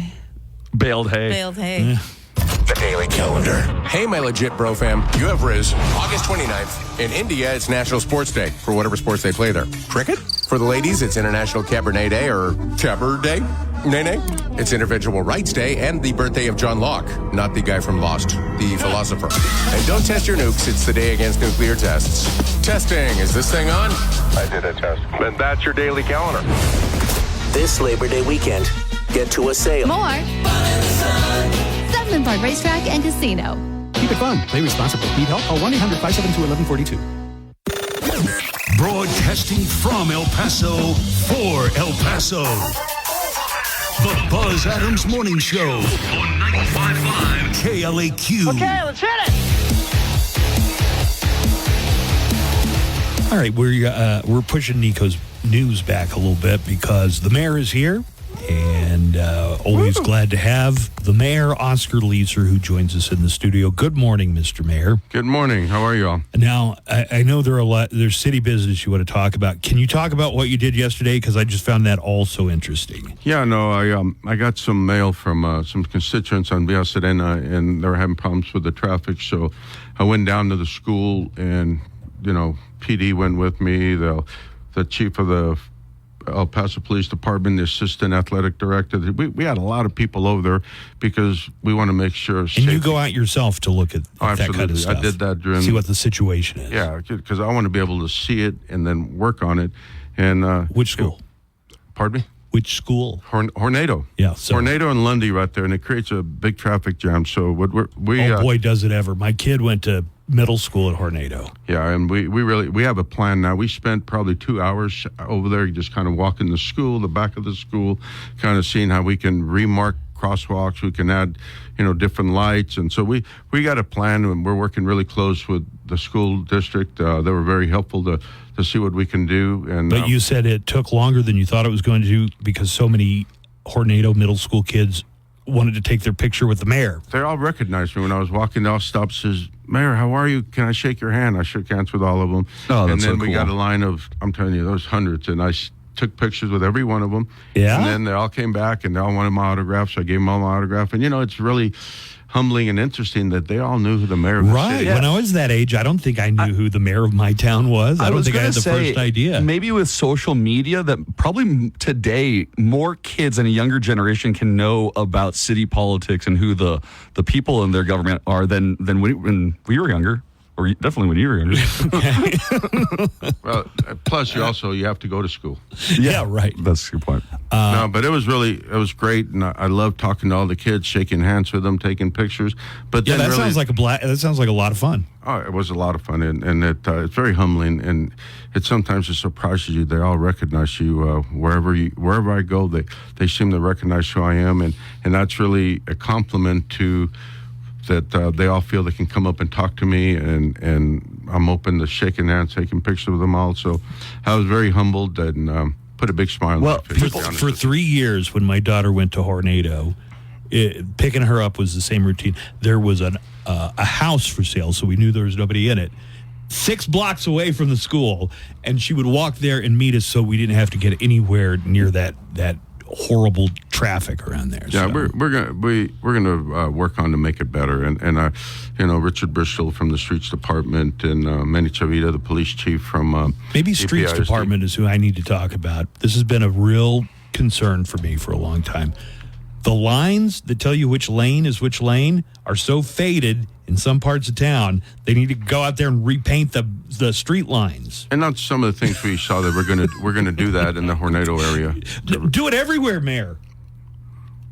I'll volunteer Nico to go out there and help with the crew. He's never worked a day in his life. Oh, my God. So there is a new city manager. This selection process was not without controversy, and some people wanted to push it back to next year to make the decision, but I think we need a city manager, right? It took a year, didn't it? We started in March of 2023 with putting an RFP to go out and hire a selection company, and it actually for 17 months to make sure the process was done right. It was very transparent. People were talking about it was a backroom deal, and they thought they knew who we were going to select, and then when we selected who we did, they're all like, wow, great choice. Yeah. And it was, and it wasn't. Even the critics thought. Now, here's what I thought was really interesting. This year, all of the candidates for city manager were people based in El Paso. Yeah, and that was important to me. I keep talking, people keep saying the brain drain. I said, I'm tired of hearing it. Mm-hmm. We have a lot of great talent here. We have a lot of great people here. And this process, which is called democracy, proved that we have a lot of great people. We had over 100 people apply, and then they brought 14 finalists to us, and then they had the application video. So they did the deal, and at the end of the day, the council independently, and no one knew who picked who, ended up picking the top 4 candidates were local people that had actually worked with the city team members, and some had been there 32 years. Ms. Dion Mack had been there 15 years. Robert Cortina, 17 years. Nicole Farini, 10 years. So it was people that really invested really good their people. career. Oh, they're all great. So the selection was Dion Mack, and I found out a little bit about her. She started her career as a librarian in New York City, and then she became the head of the library district for Brooklyn.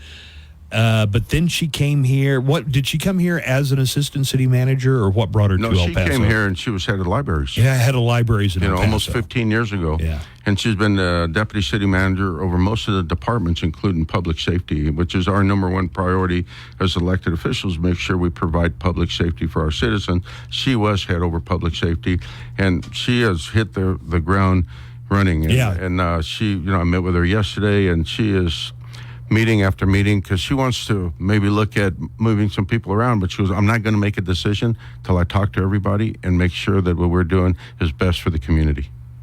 That's right. Measure twice, cut once. That's right. That's right. So we were reading some of the details of her contract, which is made public. It's a 3.5-year contract, $350,000 a year. You're always going to get people griping because that seems like a lot of money, but you were comparing to some of the other cities in Texas and the Southwest. Right. So we have Austin, 470 base. We have Phoenix, 425 base. Fort Worth, 410 base. Dallas, 423 base. Corpus Christi, 409 base. San Antonio, 374. And Midland, which is a population of 134,000, 444. Wow. 444? No, it's 300. No, that was 134,444 people. Oh, and that's where our former city manager went. His base is 350. Total compensation, which we got online, was 489. Tommy's in Midland now? Right. Tommy Gonzalez, who's Right. the city manager. And but Dion Mack was a deputy, not only under Tommy Gonzalez for all the years he was there, but also under Joyce. Correct. Yeah, she's been before here. that. And ever since we went to city manager. And she's been part of, 3 mayors plus one, because I'm 3, and then I was again. Right. But she's actually very much in tune with the city employees. There was a thing in the contract where it says she gets 6 months of vacation. She only works 6 months a year? No. And 6 months of medical leave, which some people, I guess, are saying, wait, but does that mean she doesn't have to work? No, and that's what she can accrue up to 6 months. She starts every month. You get so many hours towards your vacation.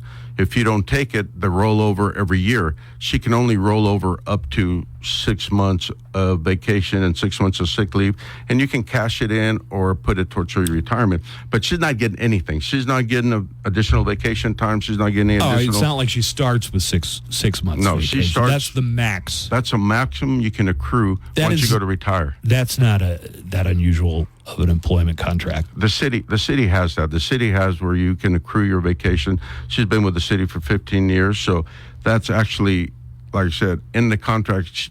And she goes, I want to be just like all city employees, all of the team members. I don't want to get a raise if they don't have one. So I don't want to have a 5% review and then I get 5% at the year. I don't want to do that. Previous city manager did have a 5% review. I don't need a bunch of stuff in the back of the contract.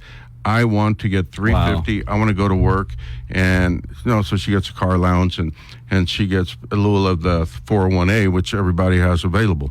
So she said, I want a simple contract. I want to be part of the staff, and hers is a real good contract because it's not escalating. It doesn't go up. If the city employees at the end of the year get a 1%, she'll get a 1%. If they don't, she doesn't. The way was before, the prior city manager, he would get his 5% plus anything the other team members would receive. All right. Let's talk about the Downtown Multi-Purpose Center, which we might call the MPC for the rest of the conversation.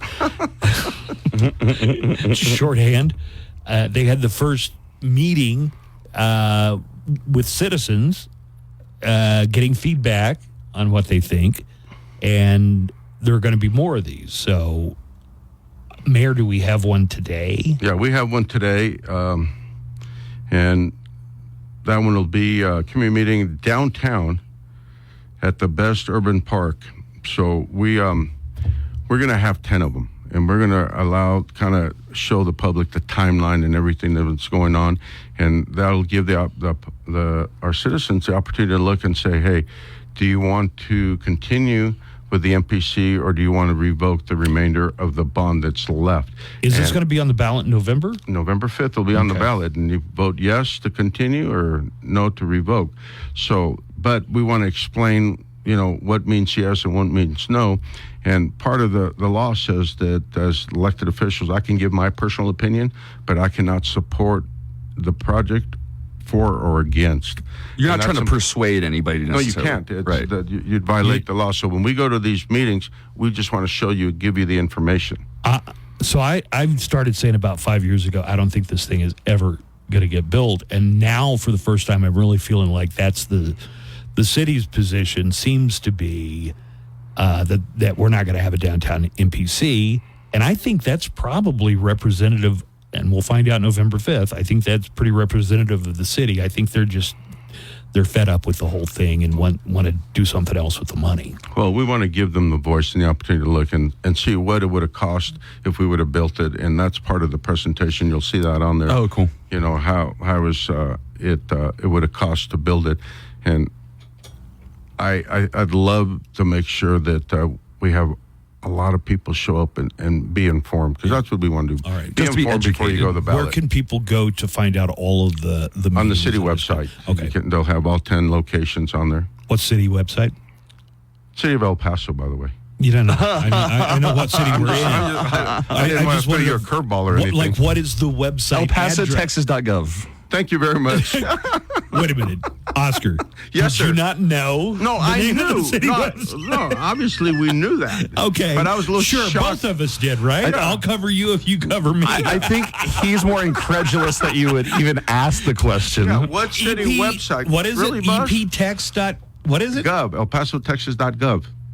Yeah, I might have guessed that if you gave me 20 guesses. Yeah, or another day. Let your voice be heard. Are you going to open it up for Q&As at these city meetings? Yeah, no, absolutely. That's what we're going out there. Q&A. What questions do you have? Yesterday was from 5:30 to 7:30. It's at Pablo Raul Recreation Center on the east side, and we'll continue. We want to be all over the city to give them opportunity to ask questions, see the timeline and everything that we went through, and talk about what it would have cost if it was to be built. And so that's important, and I think the citizens do want to know, and they do want to hear, because it's been since 2012. Yeah, it's been 12 years. It seems like the baseball stadium's been here.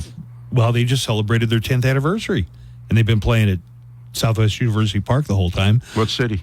That's ElPasoTexas.gov. No, excuse me, EPTexas.gov. All right, thank you, Mr. Mayor Oscar Leeser, for joining us in Thank you, and thank you for giving us the opportunity. I think it's important that our community got to see that we have a new city manager, and her importance was not her pay. Her importance was to get to work, do her job, and as you saw, all the other cities, she's way below that. No, she sounds great. Yeah. But it's only, but her base is really a base. All the other ones, as we look through, have a lot of things in the back screen that give, the city manager ability to make a lot more money. She said, no, I just want to go to work. All right. Sounds like you picked, out of a bunch of qualified individuals, you picked maybe the most qualified, which is kind of what the job was. And I said that the other day, and I'll say it real quick, that there was an article written that I didn't read. I just saw the headlines, and it talked about that we've selected a female and a minority, and I said, no.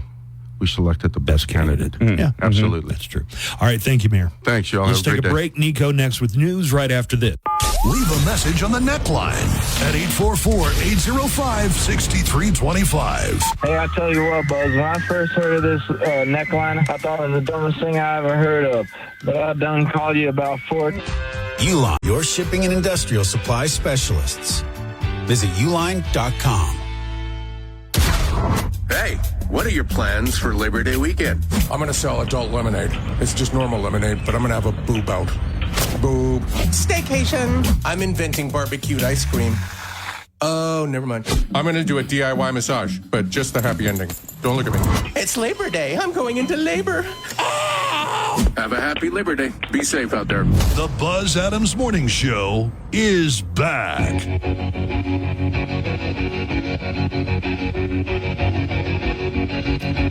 All right, we're going to get to Nico's news.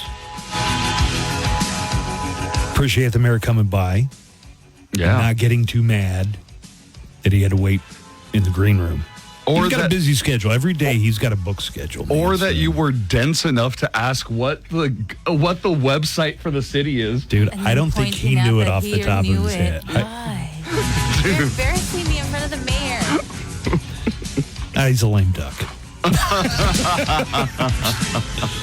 I've known the mayor for a long time, long before he was the mayor. We got to seize the deal, a dining deal that goes live today at 10 o'clock. So just in a little over an hour, you'll be able to get $50 of food for only $25. And this time you could use your $50 for food or game cards at Oasis Lane, 1660 North Zaragoza. They've got 40 lanes for bowling. They also have an arcade with a virtual reality simulator, multiple sports simulators, indoor and outdoor amusement park rides for adults and kids, and their specialty kitchen, which they were kind enough to bring us some brick oven pizza earlier this week. So good. So good. I was so excited I dropped it, and my pizza just exploded all over the boss's door. Craft beer, spirits, and favorite cocktails. You get the $50 for only $25 for Oasis Lanes at 10 o'clock, and we only make 100 of them.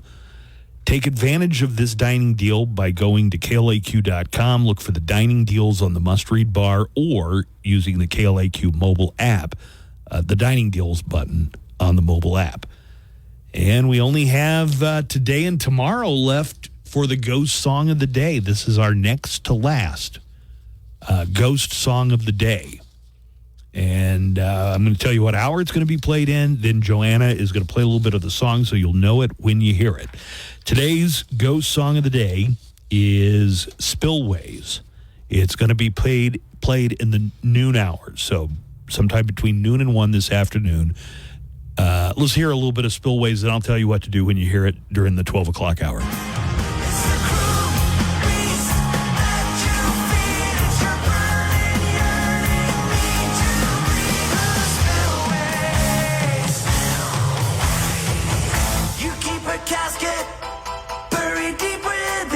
Try to mask it, but fall back and Spillways.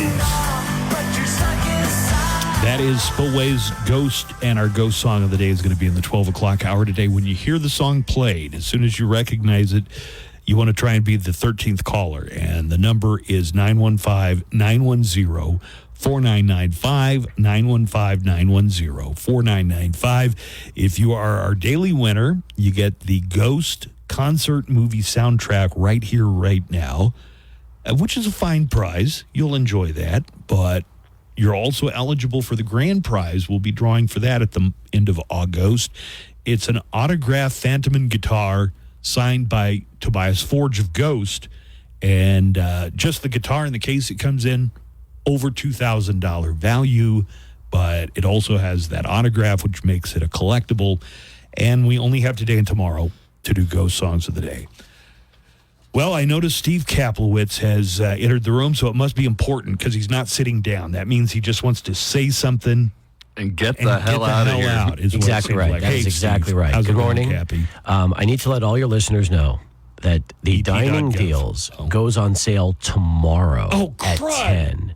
You've been saying all morning it's today. Have you been saying it's going? Yeah, and you know what the best part is? They don't even listen to you. Like, I mean, Nico and Joanna didn't even realize you were saying today.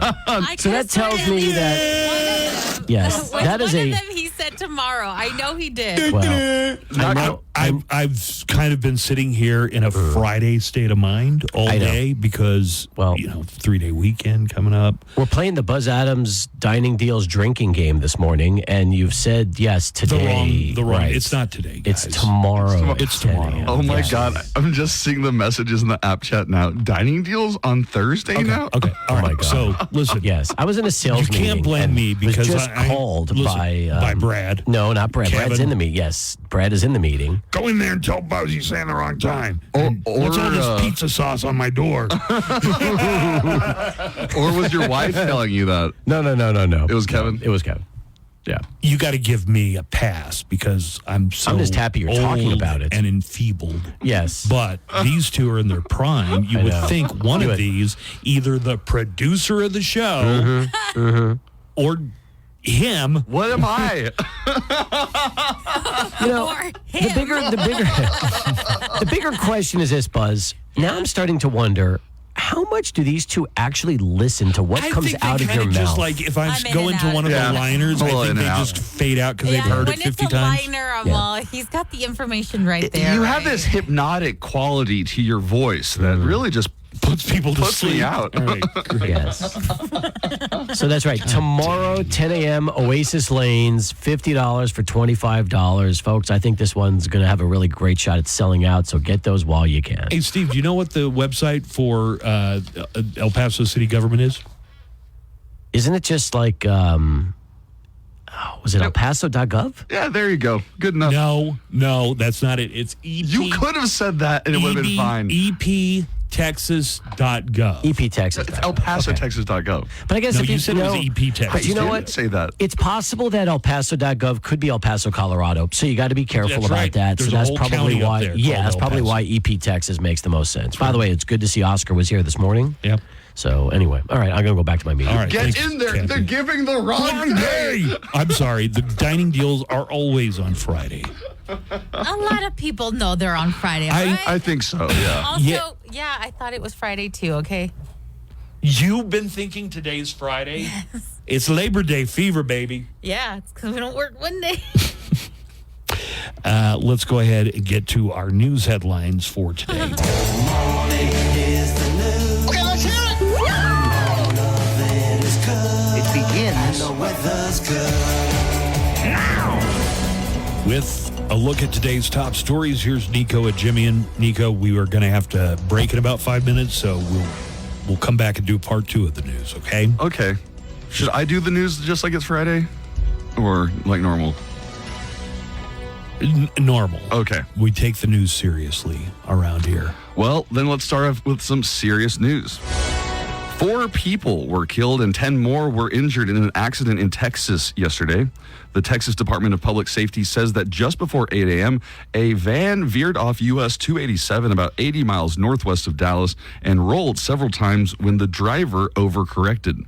3 people were pronounced dead at the scene, including the driver, while a 4th was pronounced dead at a hospital. 10 others were injured, but officials say there's one important lesson to be learned from the tragedy. Only one of the passengers was wearing their seatbelts.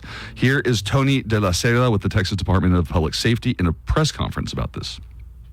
All these people on the road, on the grass, that is very difficult because we have to be able to keep our composure and be able to treat every single one to the best of our ability. Wear your seatbelts. I guess the driver overcorrected. I was reading the story earlier, and it said the driver overcorrected and the van flipped. Will you start wearing your seatbelt now? Okay. The Federal Aviation Administration has ordered SpaceX to ground its Falcon 9 rockets while the cause of the accident yesterday is being investigated. A first-stage booster returned for a landing on a barge after launching another batch of Starlink satellites, but fell on its side as it was touching down. The failure ended a streak of 267 successful booster recoveries in a row, going back to February of 2021. It was the 23rd launch and landing for the booster, which is a record. And earlier this month, the 3rd person has passed away in connection to deli meats from Boar's Head, but now that number has tripled. 6 more deaths have been linked to the listeria contamination in the meats, which brings the total fatalities to 9. You ever had Boar's Head? This is a setup for something. Have you ever had Boar's Head? Yes. The tusks don't bother you? Yeah. I already knew. I already could tell. 57 people have been hospitalized in what the CDC says is the largest listeria outbreak since 2011. Well, one person ended up in the hospital after United Airlines encountered a brief period of severe turbulence over Louisiana. The flight from Cancun to Chicago was diverted to a landing in Memphis just before 4 p.m. Eastern, and paramedics at the gate took one passenger to a hospital in non-critical condition. Just let me know when I need to stop. You got a couple, 3-4 more minutes probably. Oh. 3 minutes. United Airlines flight attendants are approving a strike across the country. The flight attendants have voted to approve strike authorization if they don't reach an agreement with their airline. Yeah, you know what I would do? Just put the peanuts and the drinks at the front and everybody grab your peanuts and drinks. Like as the cart rolls down, you get to just grab it. Now, I know flight attendants would be quick to tell you they do so much more than just bring you your snacks and your drink. They do safety, law safety. They're basically waiters and waitresses with a death wish. You know what? Wow. With a death wish. Right. Are they just going to ground all those flights because the flight attendants are striking? Well, for now... It seems like something that could be done by AI. For now, off-duty flight attendants are marching on informational picket lines. The flight attendants want raises, job security, and retirement benefits. In a statement, United says it will continue to work toward an agreement and says a strike is not imminent as it's a lengthy process. You want what you want. I want a full can of Dr. Pepper, but you've never given it to me, so... This is the first time in 20 years that flight attendants at United have approved strike authorization. You want me to keep going? Yeah. Do another story. Vice President Kamala Harris and Minnesota Governor Tim Walz sitting down with CNN for their first joint interview today. The pair will be interviewed by CNN's chief political correspondent and anchor Dana Bash. And Dana. Her name is pronounced Dana. Dana, not Dana? It's Dana. Whatever. And it will. Well, we're going to interview her in a couple of weeks, so. Oh, I'll get it right. So get it right. Okay. Well, Dana Bash. And you know what? What if I do that to her? I'll be like, Dana, no. Well, I mean, that one time you called the comedian the wrong name. Oh my God. That was so embarrassing. Okay. You lost your place. I lost my place. We should break. There you go. Well, it's going to air tonight, and that's going to be at 9 p.m. Eastern. The interview will mark the first time Kamala Harris will sit down with the journalists for an in-depth talk since President Biden ended his bid for re-election. They've been hitting her hard on this, the fact that she hasn't set for an interview she will since taking over for Biden. All right, let's take a break. We'll come back, finish up the news, and we've got the whole 9 o'clock hour ahead of us.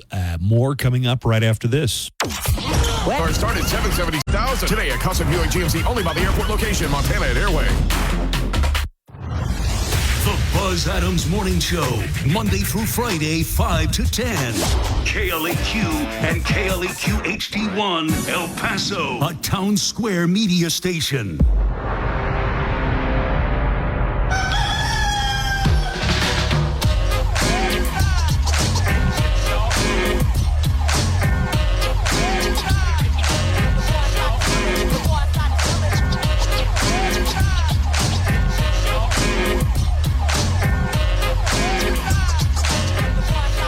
Glenn always gets like really cool remotes, man. He does.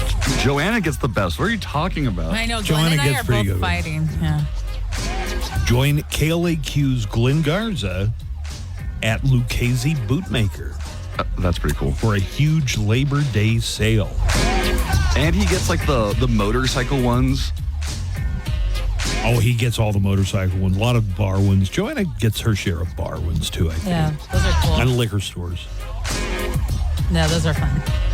You can save money on handmade boots of all type, as well as men's and women's apparel. You also have a chance to win some very cool prizes, including a $100 Lucchese gift card. Enjoy a cold country time lemonade from our friends at Admiral Beverages when you stop by. That is Sunday. September the 1st is going to be a Labor Day sale on Sunday. You can shop, save, win prizes, and more at Lucchese. That's 11751 Gateway West. 11751 Gateway West in El Paso. And Glenn is going to be there this Sunday from 12 to 2. All right, back to news headlines. Nico's still got some news that we didn't manage to get in the last break. And good morning, Nico. Good morning, Buzz. Good morning, Joanna. Good morning. I talked about the flight attendants. Somebody called in. Actually, I should just play their call. Hey, Buzz, those flight attendants, they work hard, man. It's a dirty, tough job they got to do. They got to put up with a lot of a-holes. You know what it made me think of? What is it that the Buzz, like, discounting everybody's jobs and work that everybody else He's does? on a roll today. Yeah. You don't do work. Just give it to him today. I'm just saying, the last thing the airline Yeah, what industry kind of needs work is a do you strike. What kind of work do you do? I sit in an air-conditioned room. You don't think airline attendants are like, I bet that radio guy could be replaced by AI eventually. Like, read my bio at KLAQ.com. It's all about how I'd worked manual labor jobs and decided I never wanted to work another day in my life, and I narrowed it down to 3 jobs that are suited for lazy between people. between the ages of 12 and 18, you worked a lot of manual labor jobs. A lot of farm jobs, a lot of hay hauling every summer. Yeah, those are hay hauling. After stints in the manufacturing and agriculture sectors, a young Buzz realized early on that he wasn't cut out for real work. Realizing his predicament, he decided to do something about it. Buzz listed the top 10 cushiest jobs someone will pay you actual money to do. He narrowed down his list to toll booth operator, house sitter, and radio DJ. All right, I want to finish this call. Tough job they got to do. They got to put up with a lot of a-holes. you know, in the air, crying babies, drunk ass passengers, probably such as yourself. You know, if you don't like flying, you know, take the damn bus, man. You can drink all the Dr. Pepper you want. see the beautiful highways of the country. You do. I'm way ahead of you. I'm way ahead of you. I haven't been on a commercial plane flight in a couple of years. It's been a while. I mean, I do my best to avoid traveling by air. I will happily drive 800 miles easy before I'll get on an airplane. I'm sure flight attendants work really hard. But there was one time I was there with my daughter when she was about, 18 months old. You know, so just a toddler. Yeah, and we're sitting there, you know, she's being pretty good, quiet. The flight attendant comes around and asks her, not me, would you like some cookies? And of course she wanted cookies, right? Now, this sounds like a nice thing that the flight attendant's doing. Yeah. But Kids again, love cookies, so yeah. basically you came and put me in a position where I have to let you give cookies to my daughter, who's 18 months. Well, she made a mess, you know, eating there were crumbs everywhere. Okay. Crumbs all over the place. So right before the plane's going to begin its final descent, same flight attendant come back over and says, hey, you're going to have to clean up this area before we deplane. There were crumbs all over the carpet. And I don't remember if she brought me a little whisk broom or what. But it's like, hey, you were the one who had the bright idea about the cookies, lady. So she gave your daughter cookies and then expected you to clean up all the crumbs. Right. And Buzz's hatred towards them has begun since that day. That's where the grudge began. This industry shall rue the day. If there's ever a story about flight attendants demanding That's the only fair story pay, that comes to mind for you. I will finally have my revenge after all And these so years. did you pick up the cookie crumbs? Yeah. What was I going to do? Did you know. tell her, like, hey, you know, I didn't want to give her cookies for Path a of least reason. resistance. Now Oh, right. All right. Well, you got me in the mood for silly stories then. Let's just do those from now on. A water buffalo that's been on the loose. I'm sorry. I don't know why that was funny. Just water buffalo is a funny animal It for is. some reason. It is a very funny name. Not for even the animal, just the word water buffalo. A water buffalo that's been on the loose near Des Moines, Iowa, has been rounded up after a 4-day chase. Oh, good. God almighty. Police were notified on Saturday that an Asian water buffalo had escaped from a farm in Pleasant Hill and was seen roaming the local streets. It fled moments before being led to slaughter. Now I'm on the side of the water buffalo. By the way, I've never seen water buffalo meat for sale in a grocery store before, so it must be a specialty thing. The owner said it was an aggressive animal and told an officer, well, you're about to kill it. Put it down. Put it down. So they could butcher it for meat. But police said they couldn't do that unless it posed a threat to public safety. So they finally caught up with the water buffalo early yesterday near a patch of woods and shot it with a tranquilizer dart instead. And then turned it back over to the owner? It will now spend the rest of its day at a local farm sanctuary. Oh, good. Right? You thought that was going to end up a little differently. I did, yeah. Anytime an animal, even a dumb cow, shows the initiative to break free when it's about to be slaughtered, I start rooting for the cow. Run, Betsy. Kroger is admitting to price gouging.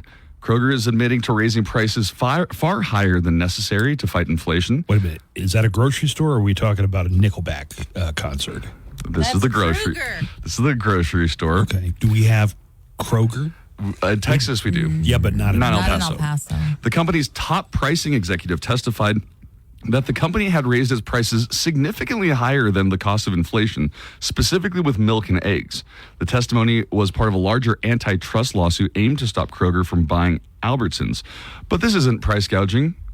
This is just what Buzz would call capitalism. Right. Until it affects his steak. I know. I've done, right?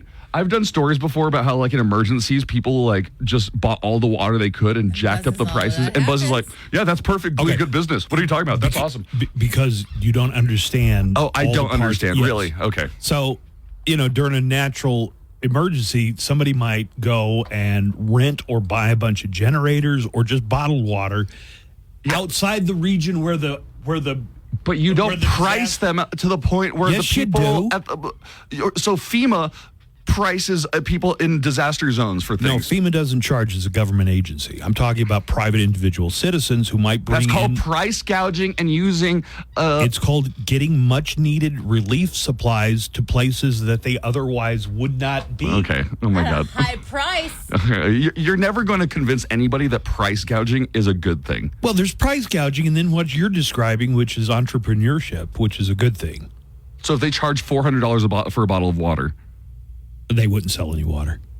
What if in a disaster? And they might charge twice what it in a disaster area. No, nobody would pay $400. Okay, well, this is price gouging. Drink your own so urine price before you gouging pay is a bad $400. thing, then, right? Price gouging is, but the things that you were describing, and not this story, but just the idea of somebody driving a truckload of water down to some disaster area and selling it at a profit, I think is a good thing. All right. I mean, I can't say it any plainer than that. I don't think you're going to convince too many people of that. All right. Google says it fixed its AI chatbot Gemini after it was unable to generate images of white people. When the controversy erupted in February, critics, including Elon Musk, accused Google's AI of being racist. In response, the tech giant shut down Gemini's ability to depict any human. Now Google's turning its feature back on for users who pay to use the English language version of Gemini. It wouldn't make an AI image of a white person? It would not. It was a bug. They don't know white people. It was a pretty bad bug in that code. Yeah. Hey, did you hear about this thing at Arlington Cemetery earlier this week? Have you heard anything about it? Yeah, it's terrible. So Trump went there. I wasn't going to bring it up. Just because they're just going to say we're Trump bashing. His staff got in a physical altercation with the Arlington Cemetery staff. Just so everybody knows, Donald Trump is not a very big supporter of the military. And so he calls them suckers and losers. And so in order for him to look like he supports the military, he went to Arlington. Well, it was a twofold thing. One thing to counter those reports from very reliable sources that he's called soldiers suckers and losers. But also to emphasize the stand down in Afghanistan 3 years ago. Right. Which is botched, and he says that it's all Biden's fault. It's a little bit of Trump's fault, too. He's the one who negotiated You should read H.R. McMaster's newest opinion piece. He directly blames Donald Trump for the disaster and the position that it put. I mean, he struck the deal with the Taliban that released 5,000 Taliban fighters. That was a Trump decision. And it really diminished what the Afghan government. Anyways. Let me tell you, that thing was so mishandled. There's probably blame enough to go around for a lot of different people. I mean, it was really disastrous. It was a hugely disastrous policy. But so they said you're not allowed to film inside this particular section of Arlington Cemetery, Section 60, which is for recently interred people. And some people on Trump's staff got physical with the Arlington Cemetery guy. So even when he's putting on a pantomime of being patriotic. Well, they wanted a photo op. They wanted a photo op. Of course, they wanted You're to not allowed to take photos in that section. And anybody for political, I think in all of Arlington Cemetery, you're not allowed to do anything political. You're not allowed to use it for campaigning. Right. Yeah. For both Democrats and Republicans. They got some rules. The Arlington Cemetery people went out and got into some kind of shoving match, it sounds like, with Trump's people. Right. And it's just like, there's Trump in a nutshell. He wants to be there to get a photo op. He doesn't care about respect for the dead or any sacrifices that somebody made, and neither do the trash people that he hires, apparently. All right, let's get into some local news. Mario Lopez, What? Mario Lopez is here? Not that Where? one. There is a Mario Lopez in town. Where's Jesse? There's a lot of Mario Lopez. He's a wealth management advisor with Merrill Lynch in El Paso, and he's been included on Forbes' top next generation wealth advisors best in state list. Okay. This list features 1,500 top professionals from the country, all born in 1985 or later. And all these people manage almost $3 trillion in assets. So it's great that he's representing El Paso. And another thing that's been awarded recognition is Visit El Paso, our very own tourism, or what would you call it? Tourism Tourism board. Yeah, but tourism Yes, board. Tourism board. The destination marketing organization for the city of El Paso was named Destination Marketing Organization of the Year by Texas Association of Convention and Visitor Bureaus. Big shout out to everybody at Visit El Paso. Congratulations. Lauren, I know is Lauren Falco. Lauren Falco is one of those people. So congratulations. Yo, Nico, you're saying that Trump doesn't support the armed services. Well, that's funny because they sure do support him. Right. I know a lot of veterans and service people, that also includes Border Patrol and law enforcement, and they love him. It's funny how they ain't drinking the Kool-Aid. They must be immune. No, they are drinking the Kool-Aid. I think they are having the wool pulled over their eyes, and I think, but yeah, I'm not going to disagree with Daddy Delicious. Right. But on this one, that he has a lot of support in law enforcement and the military. I listen to people's actions and statements. Right. One, it doesn't impress me that you hug an American flag on stage. But that he didn't serve in the military. He flat out said the reason he didn't want to go to Vietnam was because he didn't believe in the cause and didn't want to risk getting killed. And then to diminish John McCain as not an American hero. Not a hero. I like my heroes that don't get captured. That alone is one of the dumb. So low. That's one of the dumbest statements, lowest statements, and just so insulting to anybody who's been in the armed services before. And then he has reportedly said that he can sit. What did all the people fight for who died in World War II and World War I? That was at the French cemetery, and he told John Kelly that. Yes, and John Kelly has confirmed it. And John Kelly's a decorated 4-star general. And I had a Donald Republican Trump is a con man, so I'm going to believe. General Kelly. Right. General Kelly is a general who was hired by Donald Trump to be his chief of staff. And he told him this, and Kelly had a son who died in either Iraq or Afghanistan. So Donald Trump thinks they're losers. They're suckers and losers. Yeah. Yeah. Now, why he's got so much support, I would only say you're talking about the military, you're talking about law enforcement. Those are very structured, authoritarian-based organizations where you want someone telling you, this is what you do. I could see, I guess, the appeal, but you have to look past that, and you have to look at what he's said. What he said on the record and off the record. You got plenty of people saying that he, hardly ever missed a chance to denigrate dead and wounded service members. Didn't want them on stage with him. Oh yeah, I forgot that he doesn't like. So he doesn't like wounded soldiers on stage because he thinks it makes him look bad. So this is how obvious of a photo op his thing at Arlington Cemetery was. That he's putting the wreath on a tombstone. But Buzz, did you see who was next to him? Probably some. I think one of them was the mother of one of the soldiers. I think it was a woman in a wheelchair. I thought it was a soldier in a wheelchair. Okay. Oh, I did see the one with the wheelchair. Well, I was thinking, he wants somebody disabled now to finally make it look like he doesn't get weirded out by them. Was it a person in uniform? No, so then I'm not sure. Right. Yeah. So you don't know who it was. No, but it made me think, look, he's just trying to cover up all of these reports about him. I don't think you have to grasp for horrible things. You just use the things that are confirmed about Donald Trump, Right. Anyways, I don't want. That's why I didn't bring it up. I'm not going to harp on this issue at all. It's a good issue to harp on, if you ask me. Well, you can do it all you want. Yeah. An El Paso man who's been on death row for over 30 years has a new execution date. David Leonard Wood, who's been dubbed the Desert Serial Killer. Guys, did you know about this? Mm-hmm. Sure, David Leonard Wood is one of the famous The serial desert killers. serial killer from El Paso was convicted of capital murder and sentenced to death in 1992. He was accused of murdering 6 young women and girls whose bodies were found buried in desert areas of northeast El Paso. Joanna! Oh my God. They still haven't. Yes. The execution has not been carried out.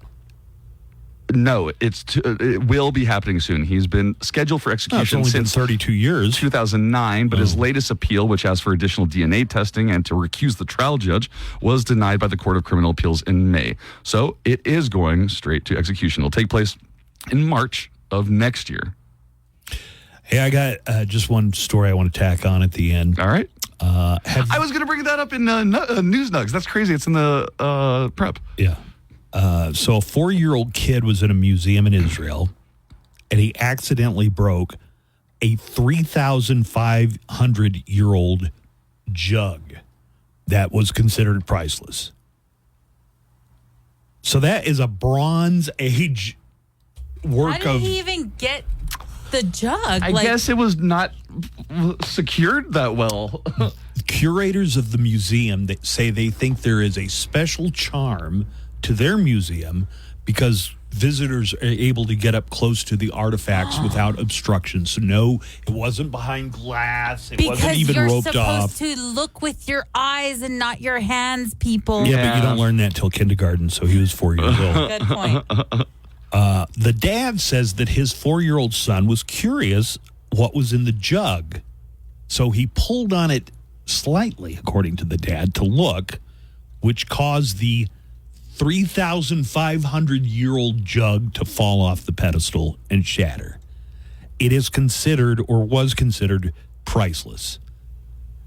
Crazy. But the good news, I guess, is that the kid's parents are not going to ground him for it. Oh, no, okay. They're not going to have to pay. I mean, I don't know. I'd pay What back would you something that's pay? priceless. I realize it's priceless. The only thing we have priceless is our kids, so you can have our 4-year-old. The museum in Israel says that when somebody damages something on purpose, they call the police. But since it's a 4-year-old and he didn't mean to do it, they're not going to pursue it. They actually invited him and his family to come back to the museum. Listen to this. Once the jug is restored, so I guess they're just going to glue that. Oh, there's the jug. Oh, no. But they said the thing that was really special about this jug was how well it had stood up for 3,500 years. Hey, Buzz, real quick. They say they are also not changing their policy. They're going to continue to allow museum guests to get up close with their exhibits. Maybe don't let kids near them. Control your children. Hey, do you remember in sound clips earlier today, you did the sound clip about a former Clark County, Nevada public administrator, Robert Tejas? Yeah, Tejas, who was found guilty of murdering a journalist. I sure did. Do you know where he's from? Gosh, I guess I'll guess El Paso. El Paso, Texas. Really? Yes. You didn't do that story in news, though. I didn't. Listen, we got to take a break here. All right. It happens time and time again. No, Timmy, watch out.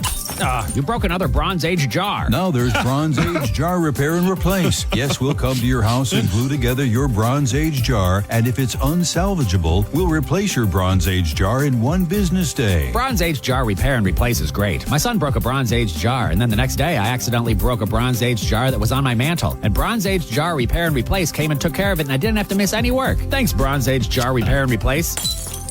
That's fine. Bronze Age Jar Repair and Replace. Call now. Bronze Age Jar Repair, Bronze Age Jar Replace. Music news, concert updates, song and album factoids, and of course, nothing but El Paso's best rock.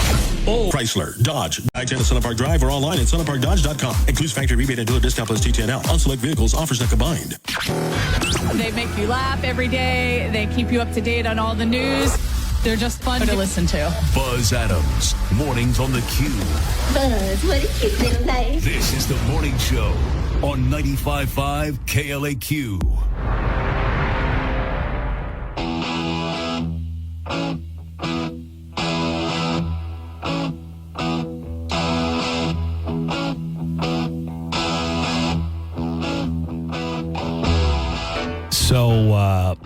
think this is kind of special. Joanna says we have an Am I the A-hole question from the yes. app chat. We do. We usually get those on the neckline or an email, or, let's be honest, sometimes we just take them off of Reddit because we don't have one. But since somebody listening has an Am I the A-hole, I want to read this coming up here in just a few minutes. Awesome. We got a few quick comments from callers. Somebody suggested, should I implement a policy where I only put the same caller on once per show? Yeah. Because you think that's a good one? Yeah, I think that is a good one. Well, this is Daddy D who called earlier, but he also had a comment about the museum story, the 4-year-old kid who knocked over a priceless Bronze Age jug. But it's worth playing, I think. All right. That kid sounds a lot like me. He just can't keep his hands off of them big old jugs. Oh, my God. His pimp hand is strong. His pimp hand is strong.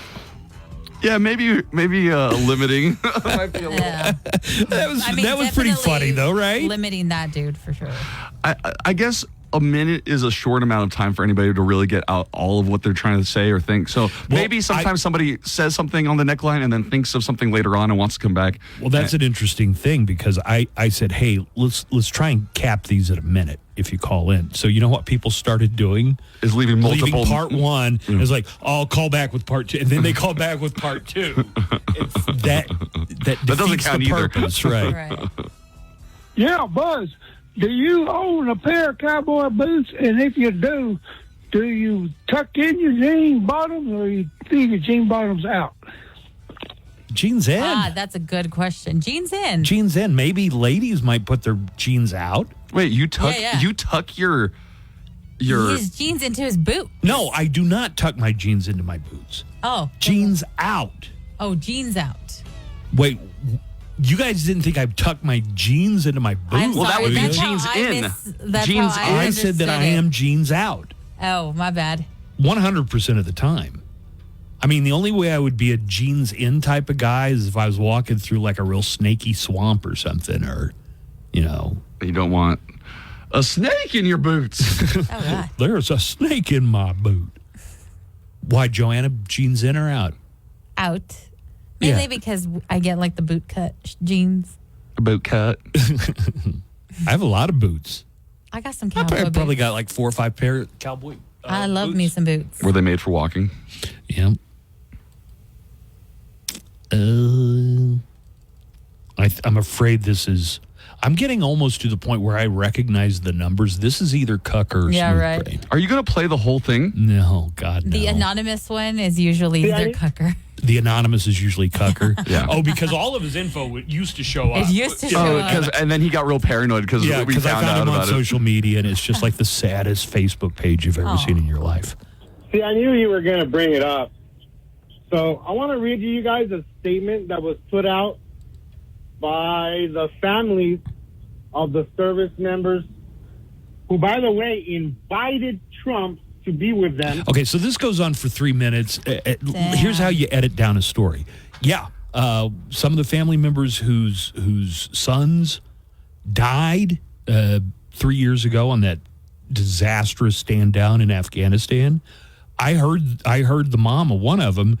She was on MSNBC and CNN and Fox, of course. She's a big Trump fan.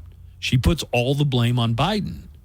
And I think Biden deserves some of the blame, but I think there's enough to go around. This was Trump's deal. Read H.R. McMaster's opinion piece.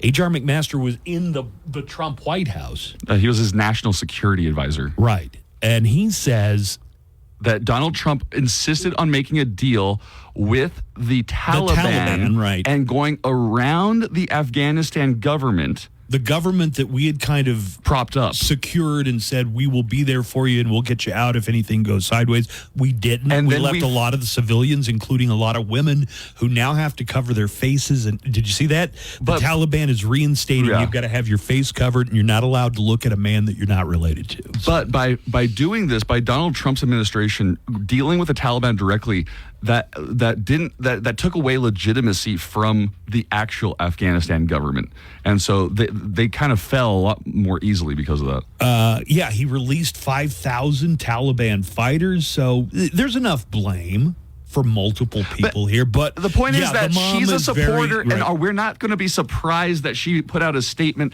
that supports Donald Trump. Now, the fact is, his people got into a physical scuffle with Arlington Staff Cemetery, who said, you're not allowed to film basically a campaign appearance at this part of Arlington Cemetery. And I don't know if it came to blows, but they said that, and of course I'm going to talk about it. Yeah, why wouldn't I talk about that? Yeah, he was invited.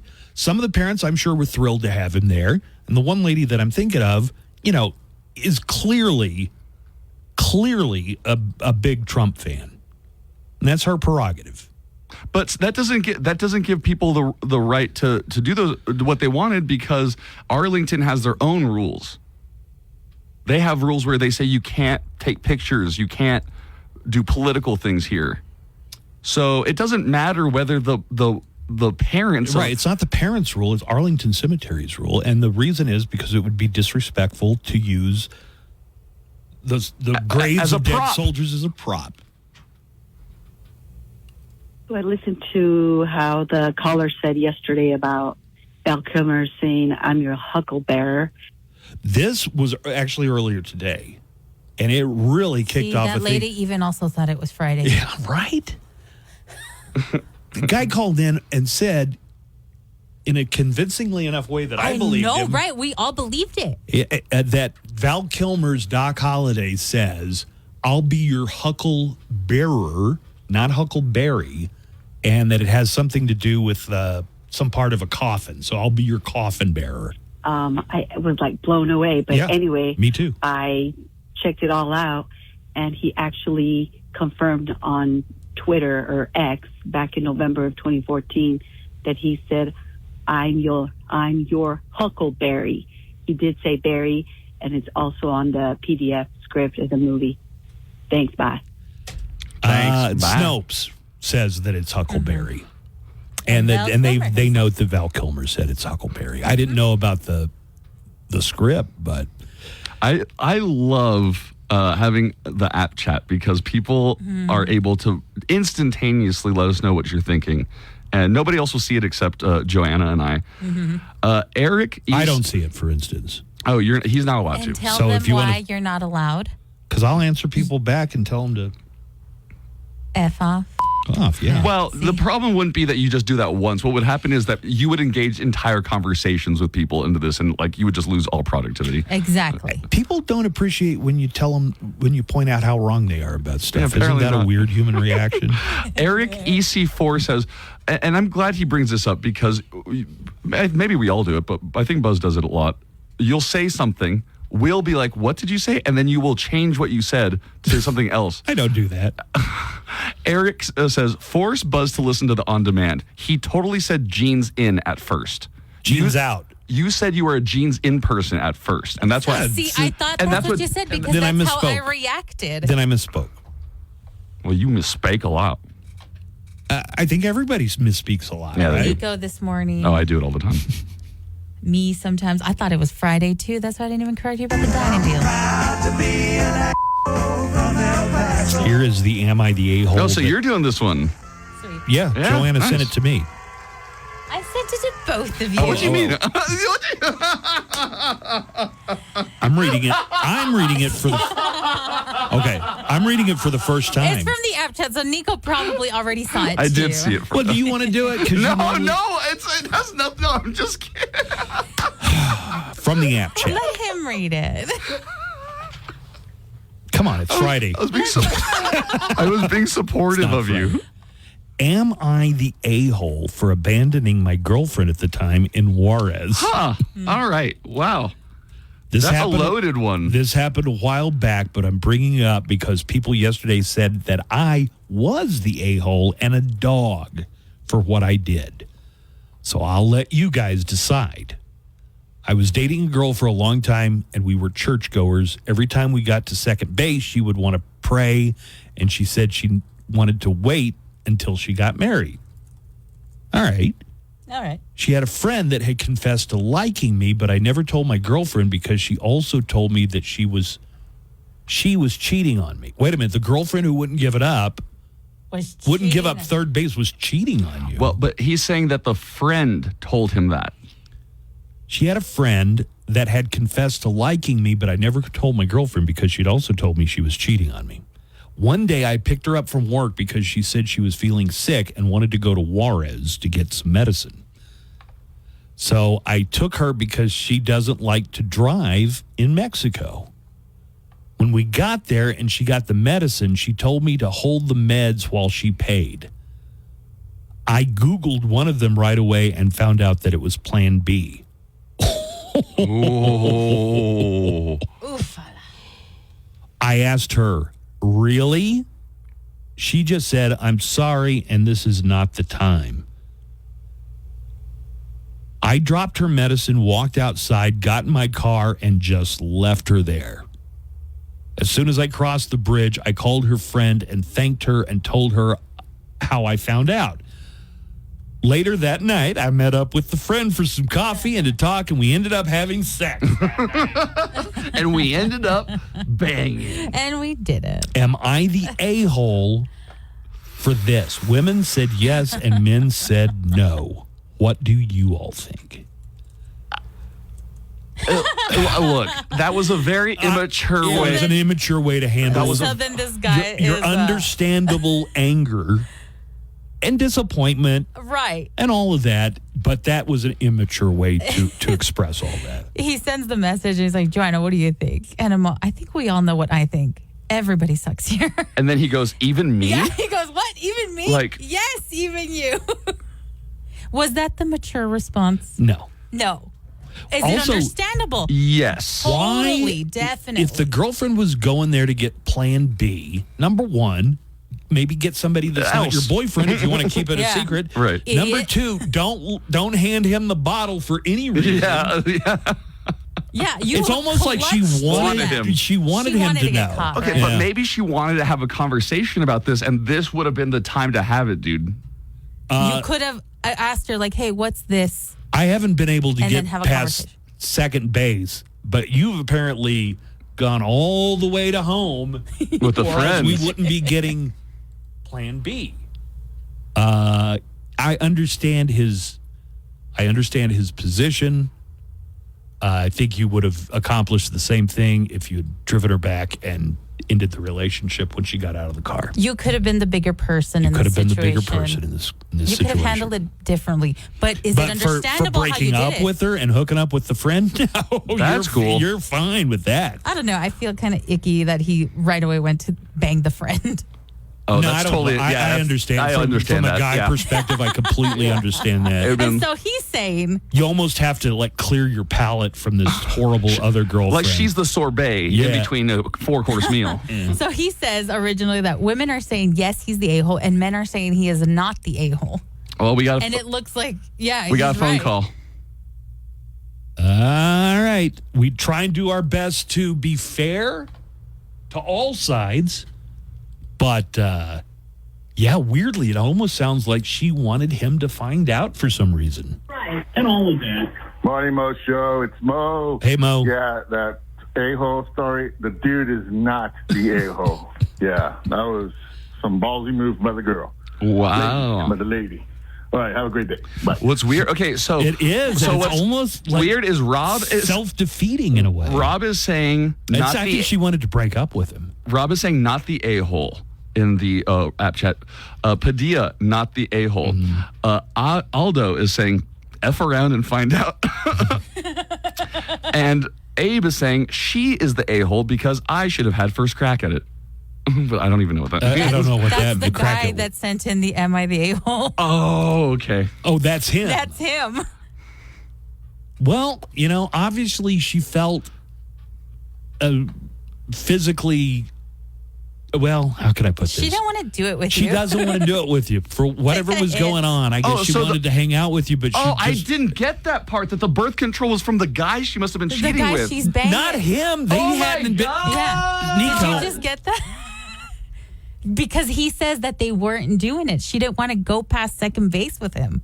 So, welcome to the show, Nico. Oh, he's totally not the a-hole then. But he left her in Mexico. Yeah. A fate worse than death in many ways.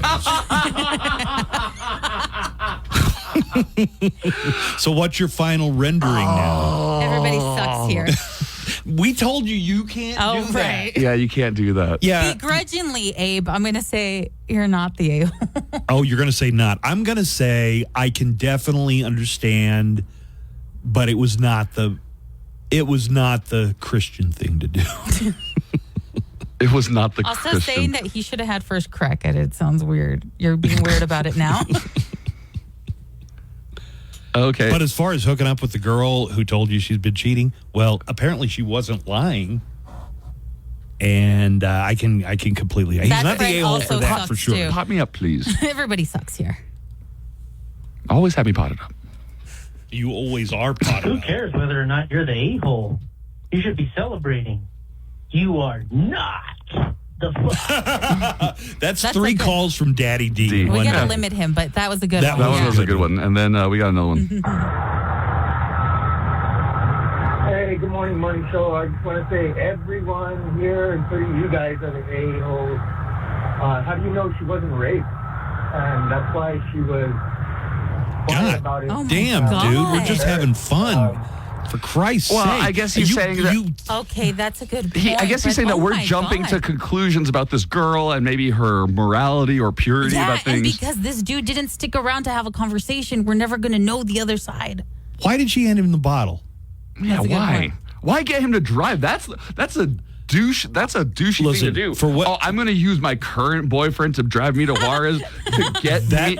That scenario that the caller brings up had not even entered my mind. I know, right? God, that guy went dark The dude was being used as a Lyft or Uber without even getting some on the side. without getting a ride. All right. We got to take a break, guys. We'll come back. Nico, did you have some news nugs you want to wrap up with? Yeah, let's smoke some nugs. I mean, read some nugs. All right. We're going to have Nico's news nugs coming up and a final segment of the Buzz Adams Morning Show on the way right after this. Hey, it's Chuck, your host for Loudwire Nights. Tonight at 7, we will rock the borderland with the best rock ever made and the best rock being made. Special guests, birthday and anniversary celebrations, and every night at 10, Your celebration, a member of your family. Oasis Lanes, 1660 North Zaragoza Road. OasisLanesEP.com for more. Live from the KLAQ studios, the Buzz Adams Morning Show. Courtesy of Glasheen, Vyas, and Inderman Personal Injury Lawyers. At GVILaw.com. All right. Joanna just informed us we have a limited amount of time. We only have 15 minutes left to talk. Mine is 10. Yeah. And Nico says that's a perfect length of time Perfect. for news nugs. Perfect. Nico's News. Nico's News. Good. Come on, it's not really news. Okay. Well, I'm going to have to take off how Inquisitive Boy destroys 3,500-year-old ancient Because jar I at did Israeli that Museum. one. Yes, Yeah. you already did that one. Also, no AfterBuzz today? No AfterBuzz today. I have something to do, but we'll make it up tomorrow. Okay. So if you're waiting for the AfterBuzz podcast, we're going to do it after tomorrow's show. Yes. All right. First up, the Terrifier 3 is coming out and continuing the story of Art the Clown. But the newest trailer for the movie is making some people squirm. Sweet. It should, right? It's a horror movie. Kind of, but the people are saying, if this happens, I'm not going to watch it. I don't support this. So the trailer it's a Christmas movie. And the trailer shows a little boy waking up from his slumber, walking down the stairs to find Santa putting gifts in the tree. And But then it's that creepy clown? It's Art the Clown, and he holds a axe. And they're saying, if this movie is about him doing anything to a child, I'm not going to watch this. They really don't. You know, horror movies really do They not don't. show Child children mutilation being or- killed. That's something that I think just the movie industry in general has agreed that we're not going to put that in a movie. Would you still if go see it, if Joanna, a if they child did? dies, it happens usually almost 100% of the time off By accident, screen. right, or off screen. Would you still see it, Joanna? Yes. All right, now you know. Next up, Home Depot will stop testing workers for marijuana and will limit drug screenings for most employees. Okay. So Home Depot has stores, as far as I know, in all 50 states, but some of them have legalized recreational marijuana, and some of them don't. They're getting green. And finally, this isn't political. It's about Donald Trump, but it's not political. I just want you guys to see what a silly man this is. Donald Trump. An eminently mockable human being. Eminently mockable. I'm about to play something. If you're a Trump supporter or fan, just realize how much you would be making fun of Barack Obama or Joe Biden or Kamala Harris if they did this. Oh, you gonna put me up? Yeah, you're up. Oh. It's because I have to turn it. Always have me pause. I have to unplug it to listen to it sometimes. Your favorite president, Donald J. Trump, with some very exciting news. By popular demand, I'm doing a new series of Trump digital trading cards. You all know what they are. We've had a lot of fun with them. It's called the America First Collection. 50 all new stunning digital trading cards. It's really something. These cards show me dancing and even me holding some bitcoins. Here's the best part. I'm doing great things for my Trump digital card collectors. First, there's the real physical Trump cards. Purchase 15 or more of my Trump digital trading cards and we'll mail you a beautiful physical trading card. It's really, I think, quite something. Each physical trading card has an authentic piece of my suit that I wore for the presidential debate. And people are calling it the knockout suit. I don't know about that, but that's what they're calling it. I call it. I call it the elder abuse This is supposed suit. to be like a commercial. This is a commercial. Honestly, when you started playing it, I 100% thought that it was the AI Trump that 5 Points guy makes for us. That's seriously what I thought it was. It's not. No, because that dude totally went off script. I don't know what that's about. He starts saying different things. It's so silly. He will slap his name on anything regardless of value or quantity. Anything. Right. Anyways, with your news, Doug, on you go. All right, thank you. Those astronauts might have to wait even longer than they said. They said it's going to be February 2025 before the how do you refer to these astronauts? The Boeing Starliner astronauts. Starliner, yeah. But now the FAA has grounded the Falcon 9 rocket, which is SpaceX, and SpaceX was supposed to go up and rescue them, but not until February of 2025. This might even push it back later. Just sit right back in your space capsule. You are not going home. The Boeing ship that took you there is another mission blown. No friends, no pets, no Halloween. In orbit you will roam. You might just meet some aliens and get an anal probe. So join us back on Earth, my friends. We miss you very much.